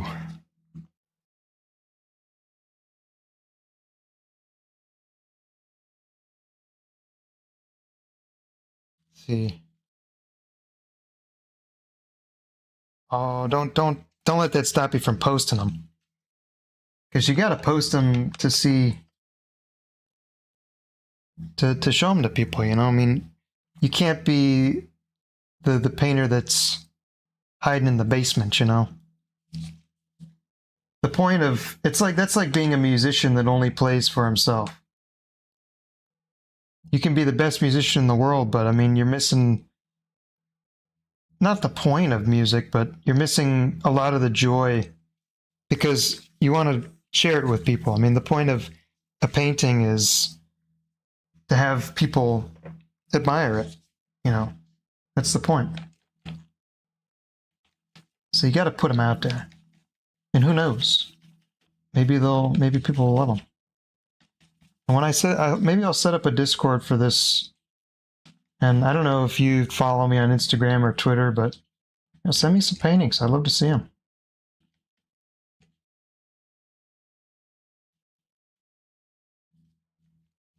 And don't worry, I'm not gonna say they're bad. I'm not gonna judge them. I just love to see them.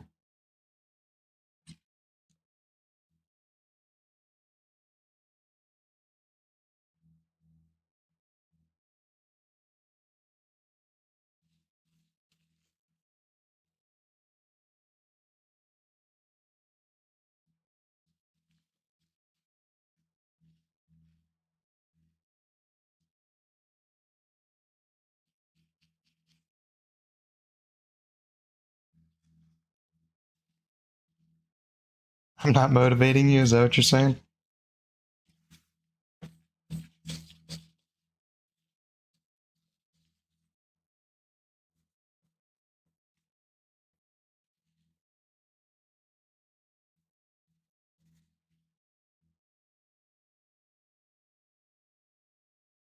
I mean, what was the other thing we were talking about? Was high risk situation, low risk, high reward situations. It seems like a pretty low risk situation to show your artwork, see what people say.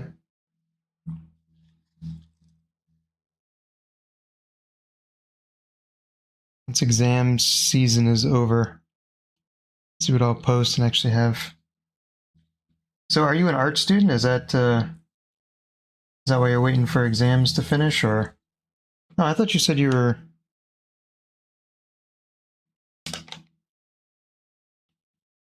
Can't remember now. There was somebody else that was an engineering major.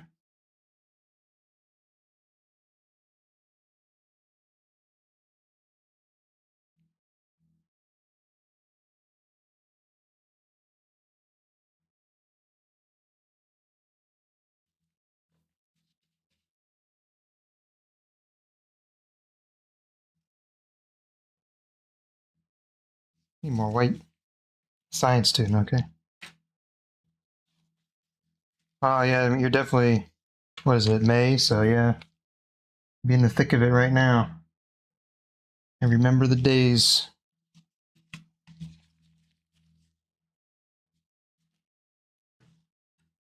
I did not need that much white. I wish I didn't do that. It's too much. I need to clean this brush.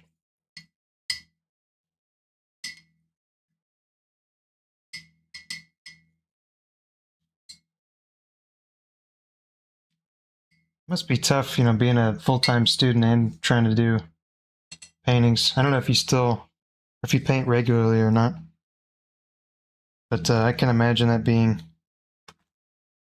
it's time consuming, to do a painting, and it's a lot of times they don't work out. I mean, at least in my case, I have a lot of paintings that they don't work out. So you spend 6 hours on a painting, and then you're like, oh, didn't work out. And you got to go back to studying for your biology or chemistry or whatever it is.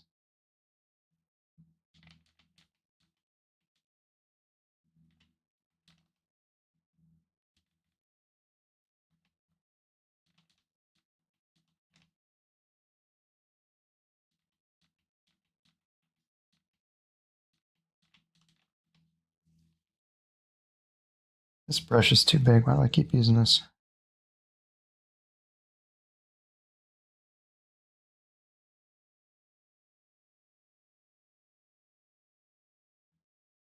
And I don't paint regularly, yeah.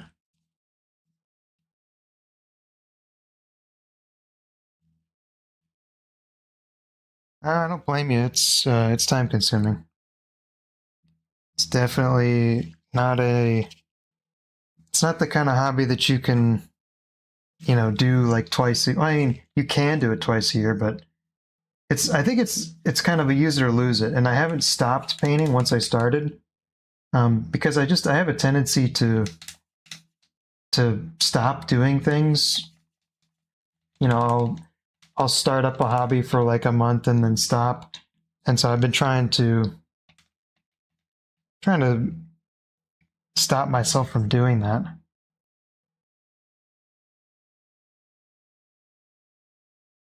And it's been working out so far. So I haven't stopped painting once I started. But I feel like that's just like kind of intuitively, it seems like painting is a skill that's kind of use it or lose it, like, learning a second language or something, where if you never speak it, you'll forget it. Because there's a lot of stuff in painting. There's a lot of stuff you got to worry about. And a lot of it is just feeling, there's a lot of it that's just, knowing what brush marks work for you and how to make them and the consistency of the paint and, important stuff like that.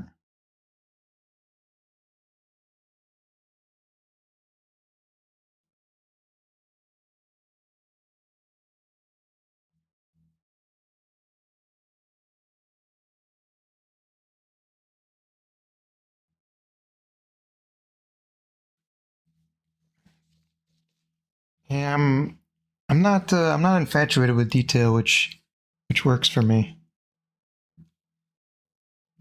I'm kind of glad about that because that one seems like that would exacerbate the whole artist curse thing because you never know when to stop painting. Okay, now I definitely need to do more in here. This needs work. So let's start with some white, I think.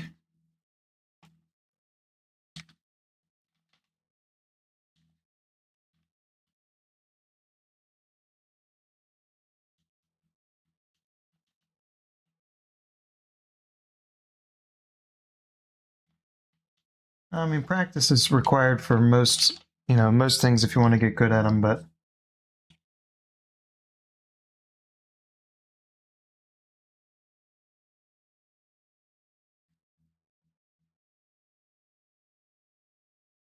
I think there's different levels of, I've kind of wondered that before, like when am I going to cap out, on painting? Am I just going to keep getting better? Because I don't know what the curve for painting looks like. In the curve of like skill, basically, and skill and growth. Because I got to say the growth for like, my job is I'm an engineer, so that one is like I never feel like I'm not constantly growing.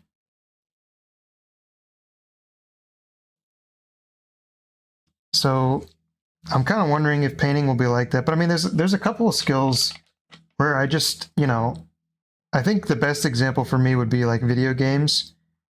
I play, for example, I think I have something like, thousands. I have thousands and thousands of hours in the Dark Souls games, and there was a certain point where I just noticed I wasn't getting any better. Like you just flatlined at a certain point. So I imagine that there's also a version of that with painting, or perhaps there is, I'm not sure, where, you know, you get a certain point and that's it. You know, you're not going to get any better. And that's not necessarily a bad thing. I mean,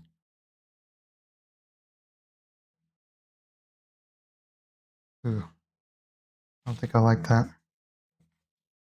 Just rethinking that.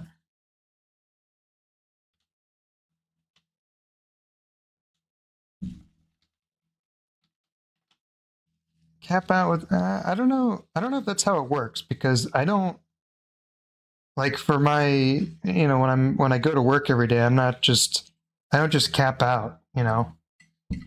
Every time I have to do something new, I have to learn something new. And maybe I can see what you're saying with painting, with where, you know, if I feel like I've mastered landscape painting, I can move on to, like, you know, portraits or something else. And if I don't feel like I want to try to move on to portraits, I can just stop learning. But I don't know if that's how that works. Because I mean, you've got the old masters like, you know, Monet or something. His paintings just got better and better and better until he died. They just kept getting better and better. I mean, obviously, you're getting, when you do paintings, you're going to get the ones that just don't work out, and you know, but his paintings just consistently got better and better and better and better. If you ask me, I mean, that's my opinion.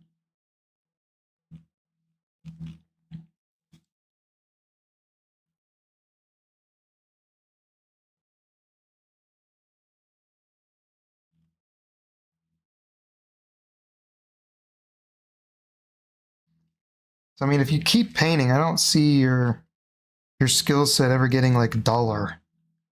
I don't see that happening, because every painting you, I mean, every painting is kind of a new problem that you have to approach. I mean, that's the way I think about it, is you have something that you want to paint and you have to figure out how you're going to do it.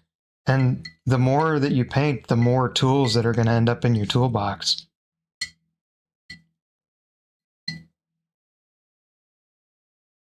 Yeah, I agree with what you're saying there too. Like my expectations are, you know, a lot of times that dictates how good the painting is what how much I'm willing to commit to certain things, I guess.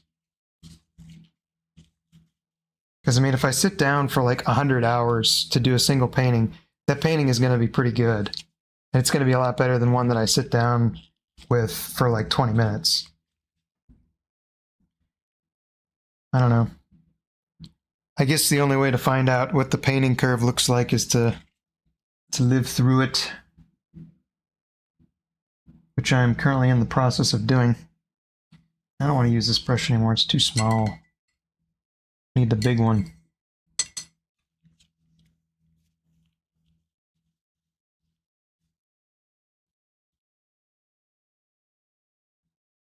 Get another paper towel.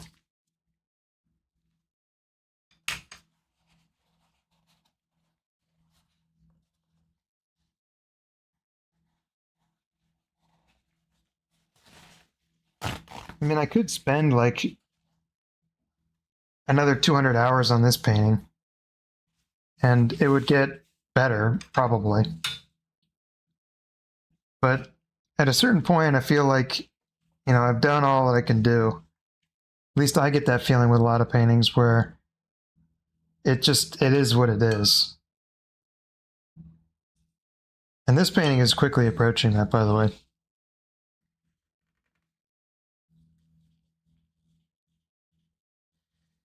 Yeah, but yeah, I understand there where if your expectations don't match your expectations of growth don't match, you know, your returns. My thing with that is just, I mean, right now I don't have any expectations, but at the same time I haven't hit a plateau yet, like you're saying. So I don't know. If I did hit a plateau, I don't know what that would do to me. It would cripple me. I don't know. Not sure.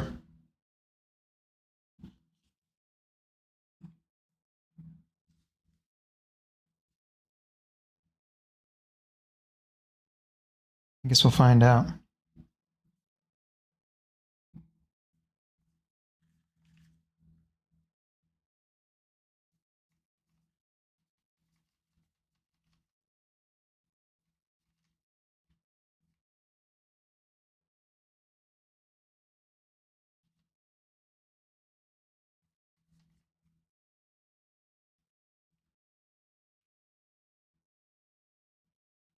We really need a better name for it than the artist's curse. It's such a... It's too pretentious for me.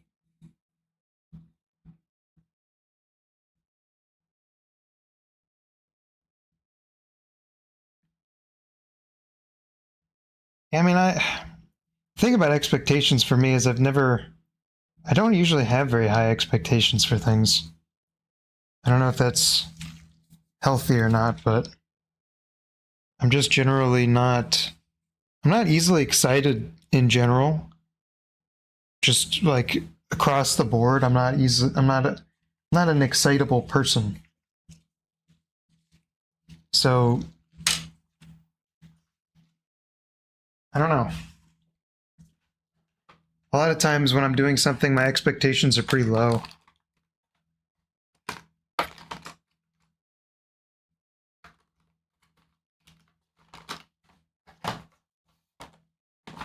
Sorry, I'm looking right now. I'm looking for different colors because I can't get the orange that I want.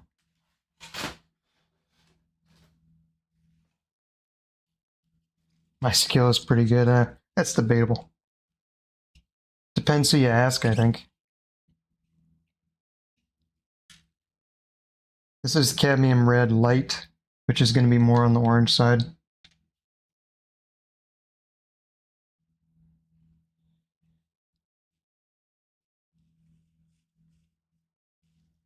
I'm glad I don't get excited. I mean, I feel like that's just a weird character trait I sort of have. But I really like having that character trait because it makes a lot of things really easy. I would say maybe the drawback to it is that I'm not excited about things that I should be. And I sort of come across as very mellow, which is not a bad thing depending on who you ask.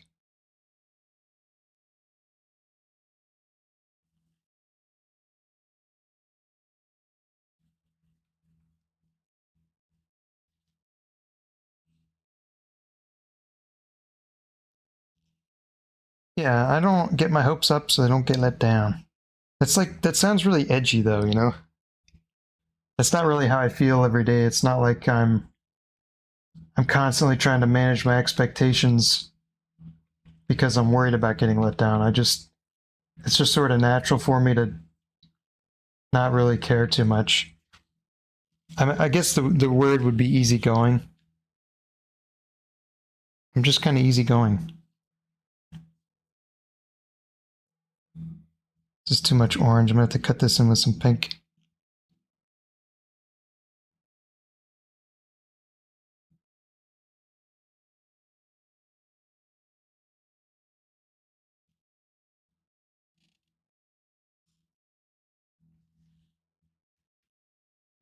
I can't really give advice about getting your hopes too high, because my advice would be don't get your hopes too high. So I feel like that's not particularly helpful.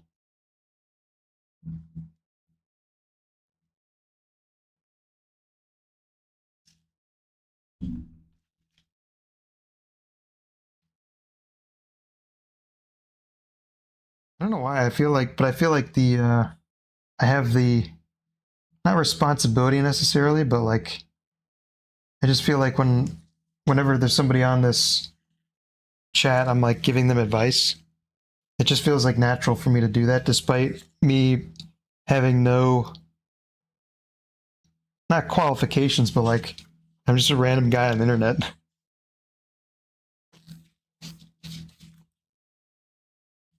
There's no reason for me to be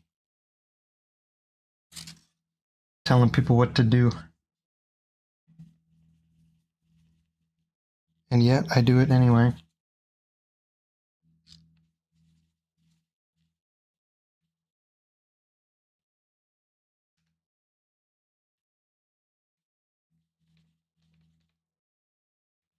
Yeah, I gotta fix the river here.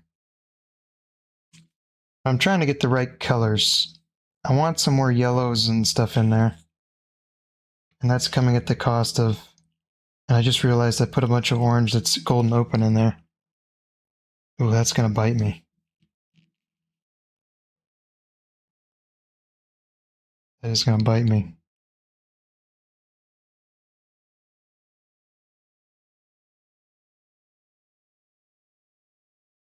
Okay, well what I can do is come in with the green.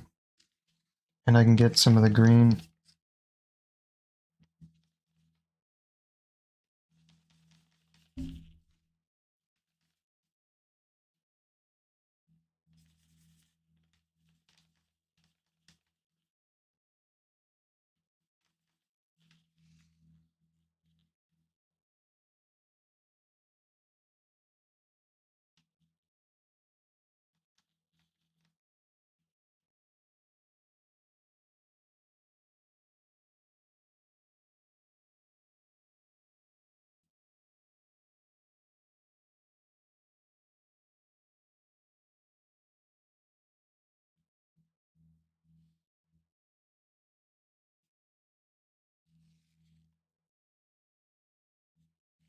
I'm gonna try throwing some white and pink in there.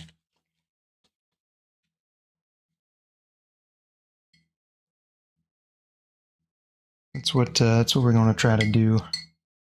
I don't know that I feel bad for giving people advice. It's just like it's strange to me that I feel compelled to do it, despite like ain't nobody asking for my opinion.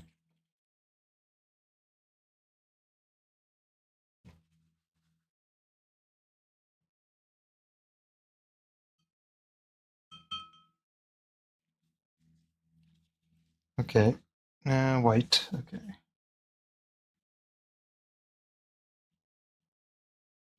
gonna put big sparkle there.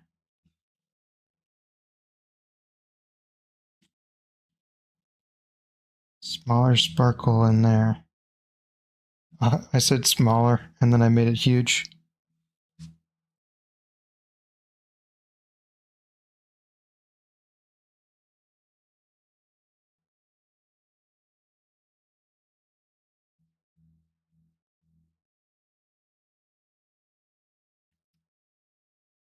How about adding some gray with the white? Interesting. Interesting. Gray.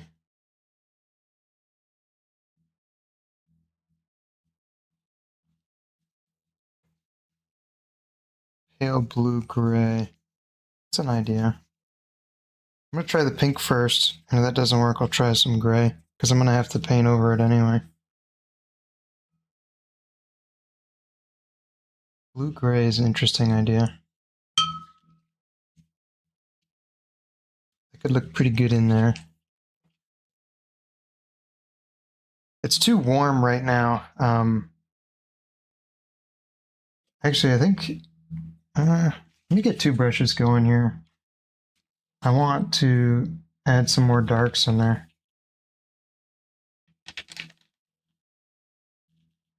Gray is as harsh as white. Oh, okay, so you're saying gray up the white so it's not so intense.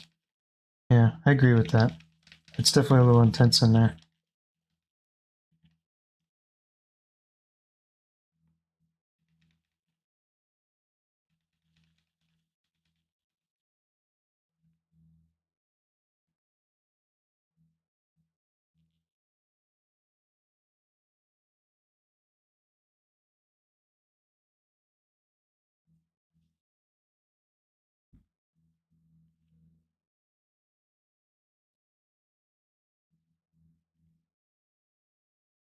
Okay.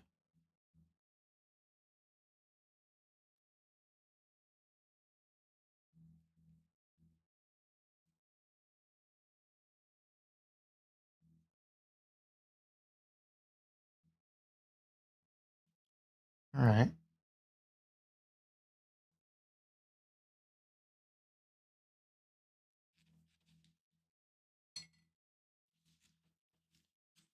Is this white dry? Yep. That one's not.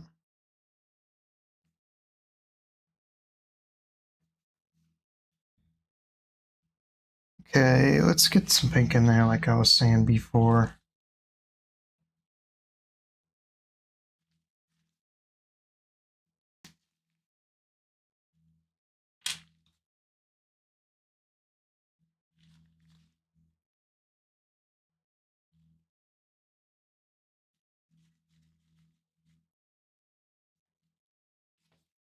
Before I do that, I think I need to throw this around a little more.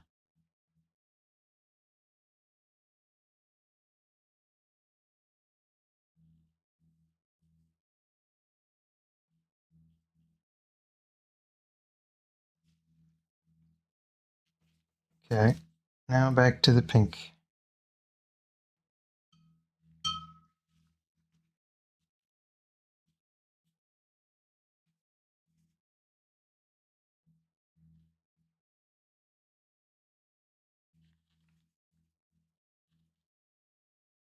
Is this the right pink? I think it'll do. I think it will do.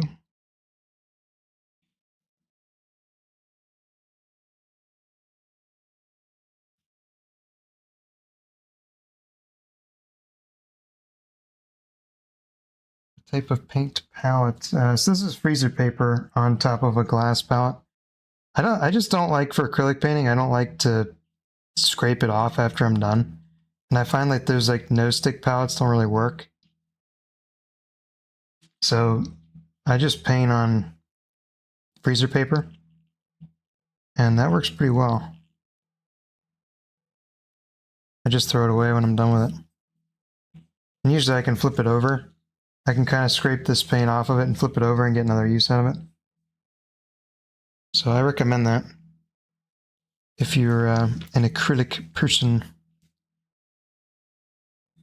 This acrylic paint, when it dries angry. It does not dry happy. It dries and it wants to ruin your day by having hard, crusty paint all over the place. It's too orange.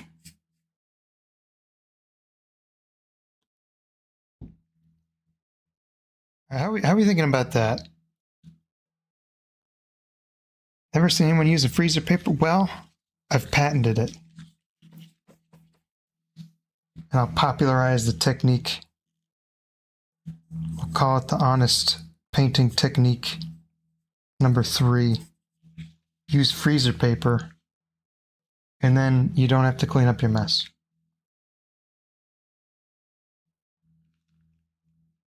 Highly recommend. Works a treat. I tried wax paper too, but the wax paper is a little too thin.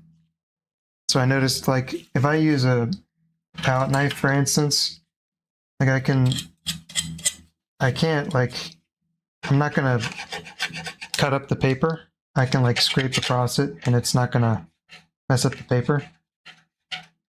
But with freezer paper or wax paper, it'll just like annihilate the wax paper if you try to do that with a palette knife. But with freezer paper, you can use palette knife all day. I mean, as long as you're not like stabbing it or anything. If you're reasonably careful with it, you don't have to worry too much about it.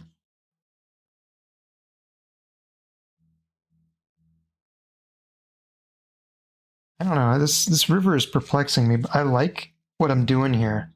It just isn't. It's not there yet. It's not there yet.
Patent the idea. I don't think you can patent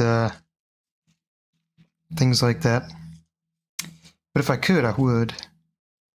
That way I would ruin my fellow artist's day. No, I don't. That idea is part of the reason why I started this channel, is because there's a lot of little stuff that make the whole painting process a lot better. And so I'm hoping that I can share stuff like that with people that are starting out, that are struggling. Because honestly, there's a lot of pretentious people out there doing paintings. And a lot of the painting tutorials, it almost seems like they're almost intentionally misleading, or like they leave out stuff intentionally that's really important.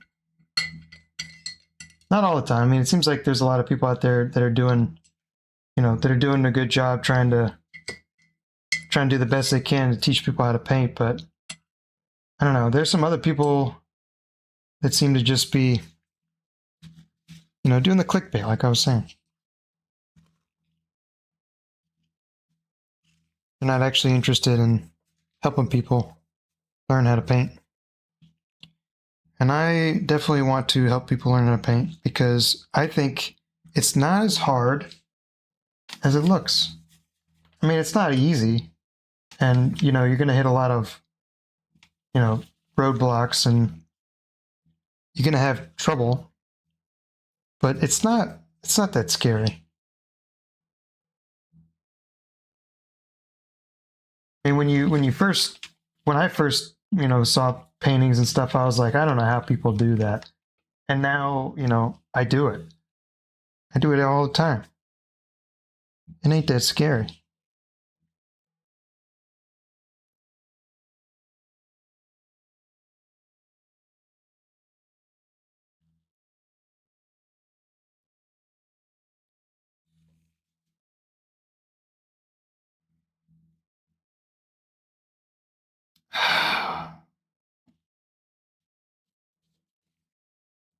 This is tricky. Trying to get this thing just right.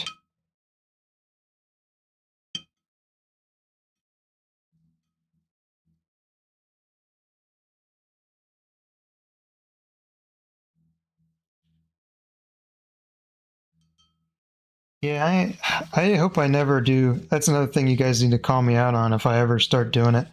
If I host a paid painting course, like, come on, dude.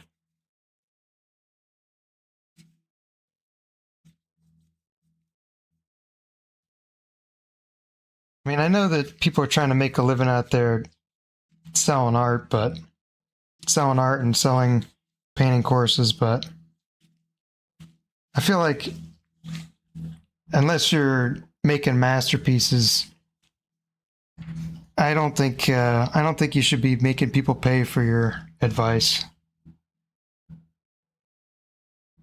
That's just me.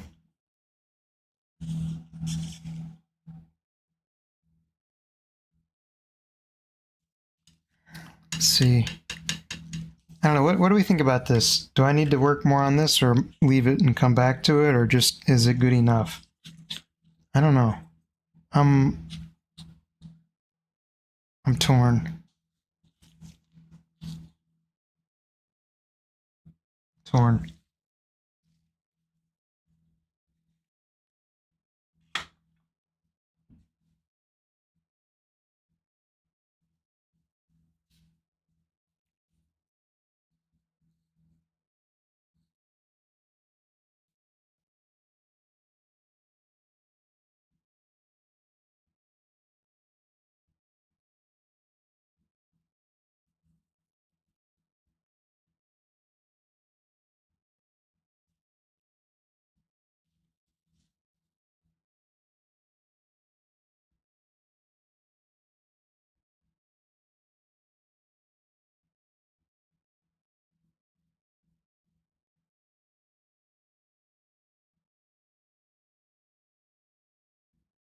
Interesting idea. Add a gradient shape. It's an idea.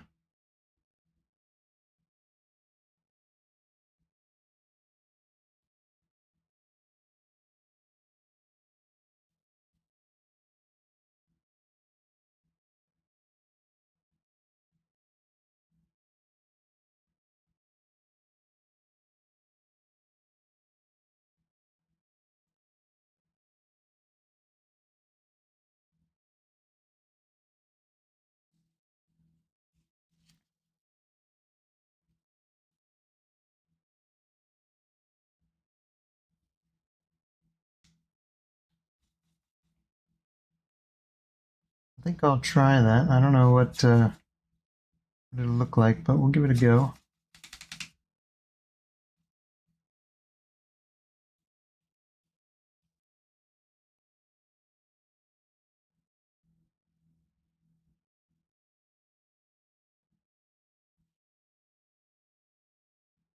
I had a duck in the river. Oh, you're talking like my sister now.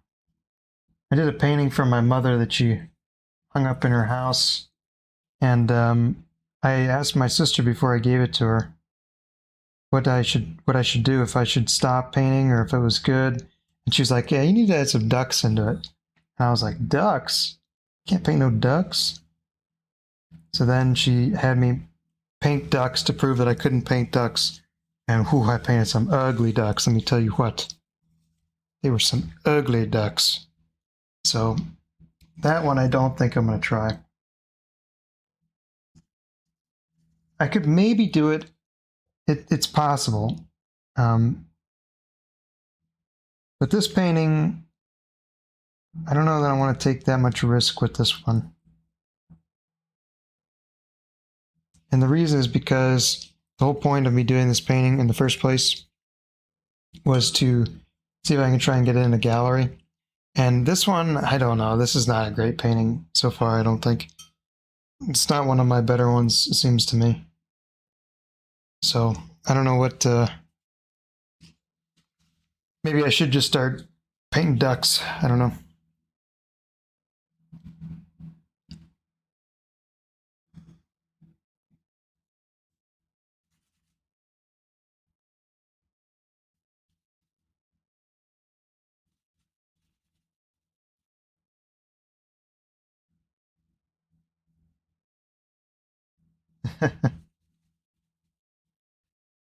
Yeah,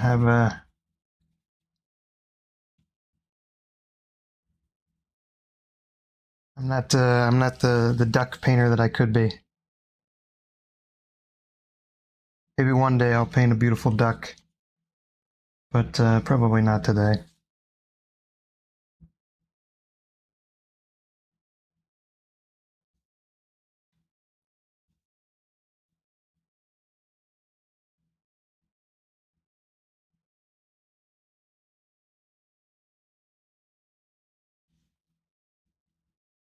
Okay. What do I need to do next? You're saying the silhouette needs to be fixed. Moss green.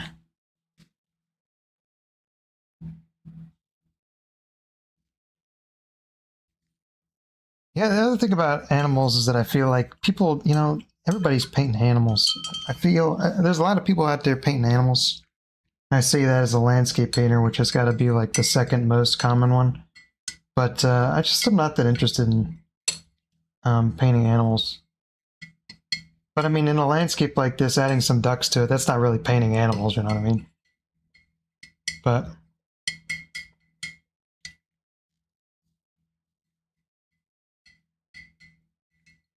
one thing I really want to learn how to paint more is like knights, because I want to do some fantasy kind of paintings.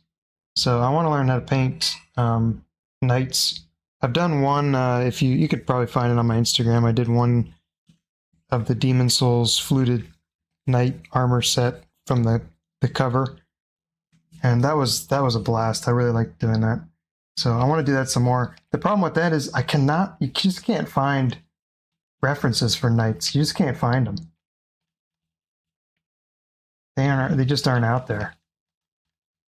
I mean, like free ones and stuff that's like you can use and not get people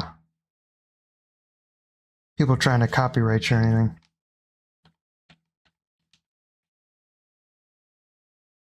The other problem with trying to do knights and fantasy paintings is that appeals to a certain audience. So I'd be sort of, I don't know, be sort of limiting as far as if I decided to sell them. It's probably harder to sell that than a generic landscape. Oh, we got a new person. How long? I've been going 3 hours, so I started this at the beginning of the stream.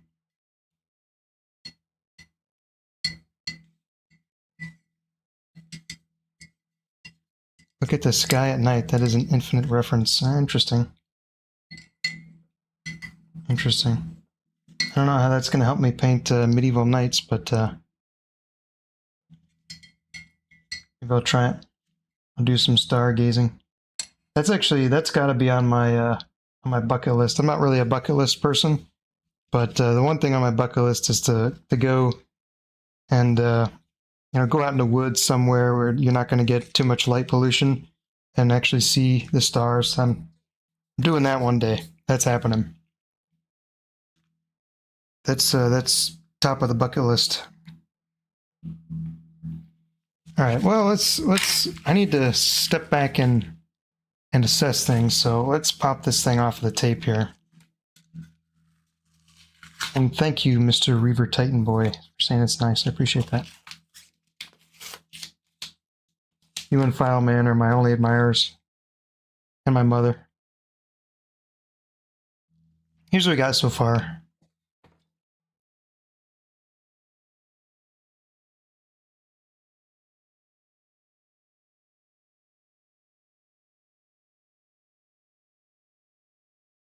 I might call it. I'm not unhappy with it.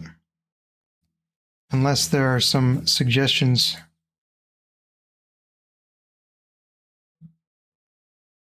Kind of worried the more I touch this thing, the more ugly it's going to get.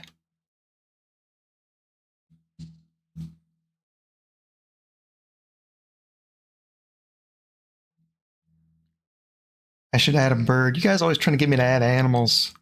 Like a duck. He just said that. He's reading the chat. I ain't adding no ducks. We already had the duck discussion. I'm terrified of painting ducks and flowers. Those are the two things. I need to make a list of things I'm terrified to paint. Ducks are on the top. Flowers maybe just a little bit below that. Add a moon if the sky is interesting. Add a moon.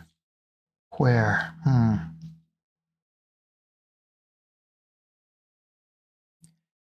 To me, it kind of doesn't look like night. It kind of looks like it's about to be. It's about to be night, but it's not quite there yet. Like it's dusk, kind of thing. So I don't want to add a moon. I think I like this guy being empty because there's a lot going on in this painting. I mean, you got all this broken up color and stuff here. You've got the Brit. Your eyes are kind of going this way. You got the tree here. There's a lot of contrast there. A lot of contrast here. So I like that there's a bit in the middle here, a place for you to rest your eyes. So I like that. What do you mean I'm getting the duck curse? I don't know what that means.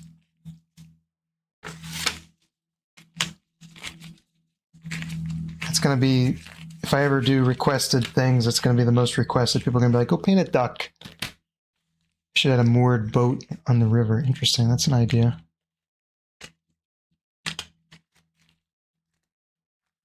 I don't know. I think I'm going to leave it.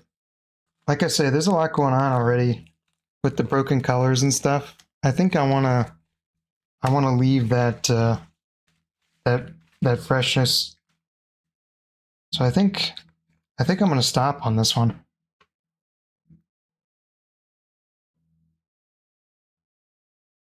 I appreciate the suggestions though.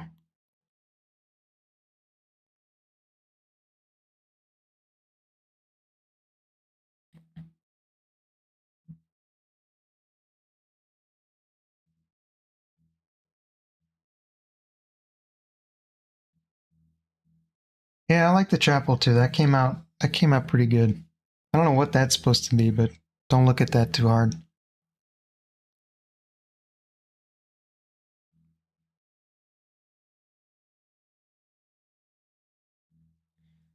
I don't know. I'll probably bring it to the gallery. I'm probably going to bring a couple of them. Let me grab some spring colored paintings and show those here. Under this palette, so I'm not going to stick paint on my arms. I do this. I'll be right back in a second. Admire this this lovely painting. I'll be right back.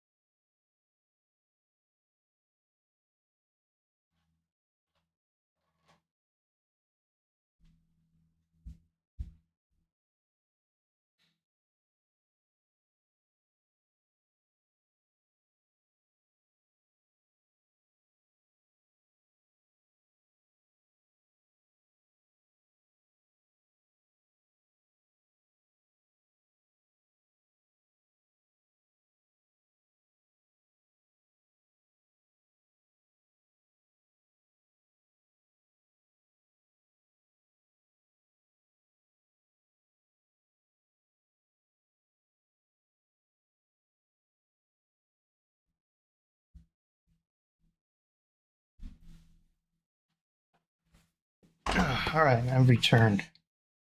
Let's see about showing some spring paintings here. Most of these I think were done on stream. Actually, almost all of them were.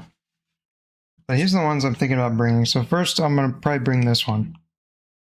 Just because, I don't know, I don't know if this one captures the spring colors as much as the other ones, but I'll bring it just because.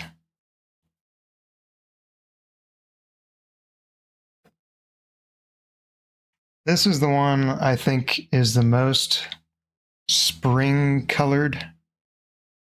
So I think if any of them get accepted, it would probably be this one. So there's that one. This one, I don't know. This one seems like it's more of a winter scene, but I could maybe say that one's spring. I don't know if it's got winter colors or not. I don't know. This one I would say is pretty springy. This one I did on stream, I think. Yeah, this one was like 2 weeks ago. So this one, maybe they'll take this one. I'm not sure. And then the one I did Tuesday, this one. This one, I think it has pretty good spring looking colors. So we'll take that one. I think I got one more actually. This one's big though.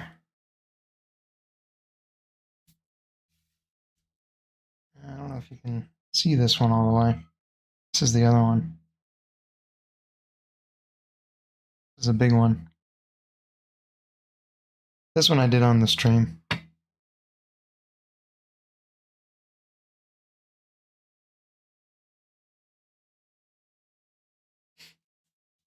Yeah, those are probably the ones I'm going to bring with me. And to answer your question, I use acrylic and oil paints. These are watercolor. All these ones are watercolor, and then the other ones I were doing were acrylic. So, yeah, I do watercolor, acrylic, and oil paints. I was going to do an oil painting one today, but I just didn't. Did acrylic instead. But yeah, those are the ones I'm probably gonna take over and see if the gallery likes them.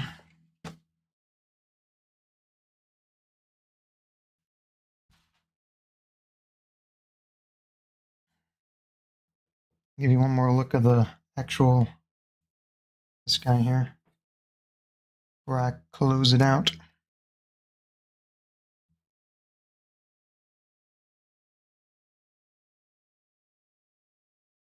Oh, I don't know. I don't know if the gallery will accept them or not. You never know. Fileman seems to think the paintings are pretty good, but I don't know, the artist curse is fighting me. I do like this one though. This one I think is good. This part of it I don't love, and this part of it I don't love. But I like this bit, and I like this bit. So I think it's good.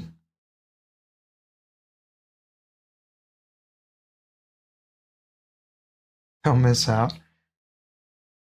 Well, I don't know. I guess it depends on what the other paintings there look like too.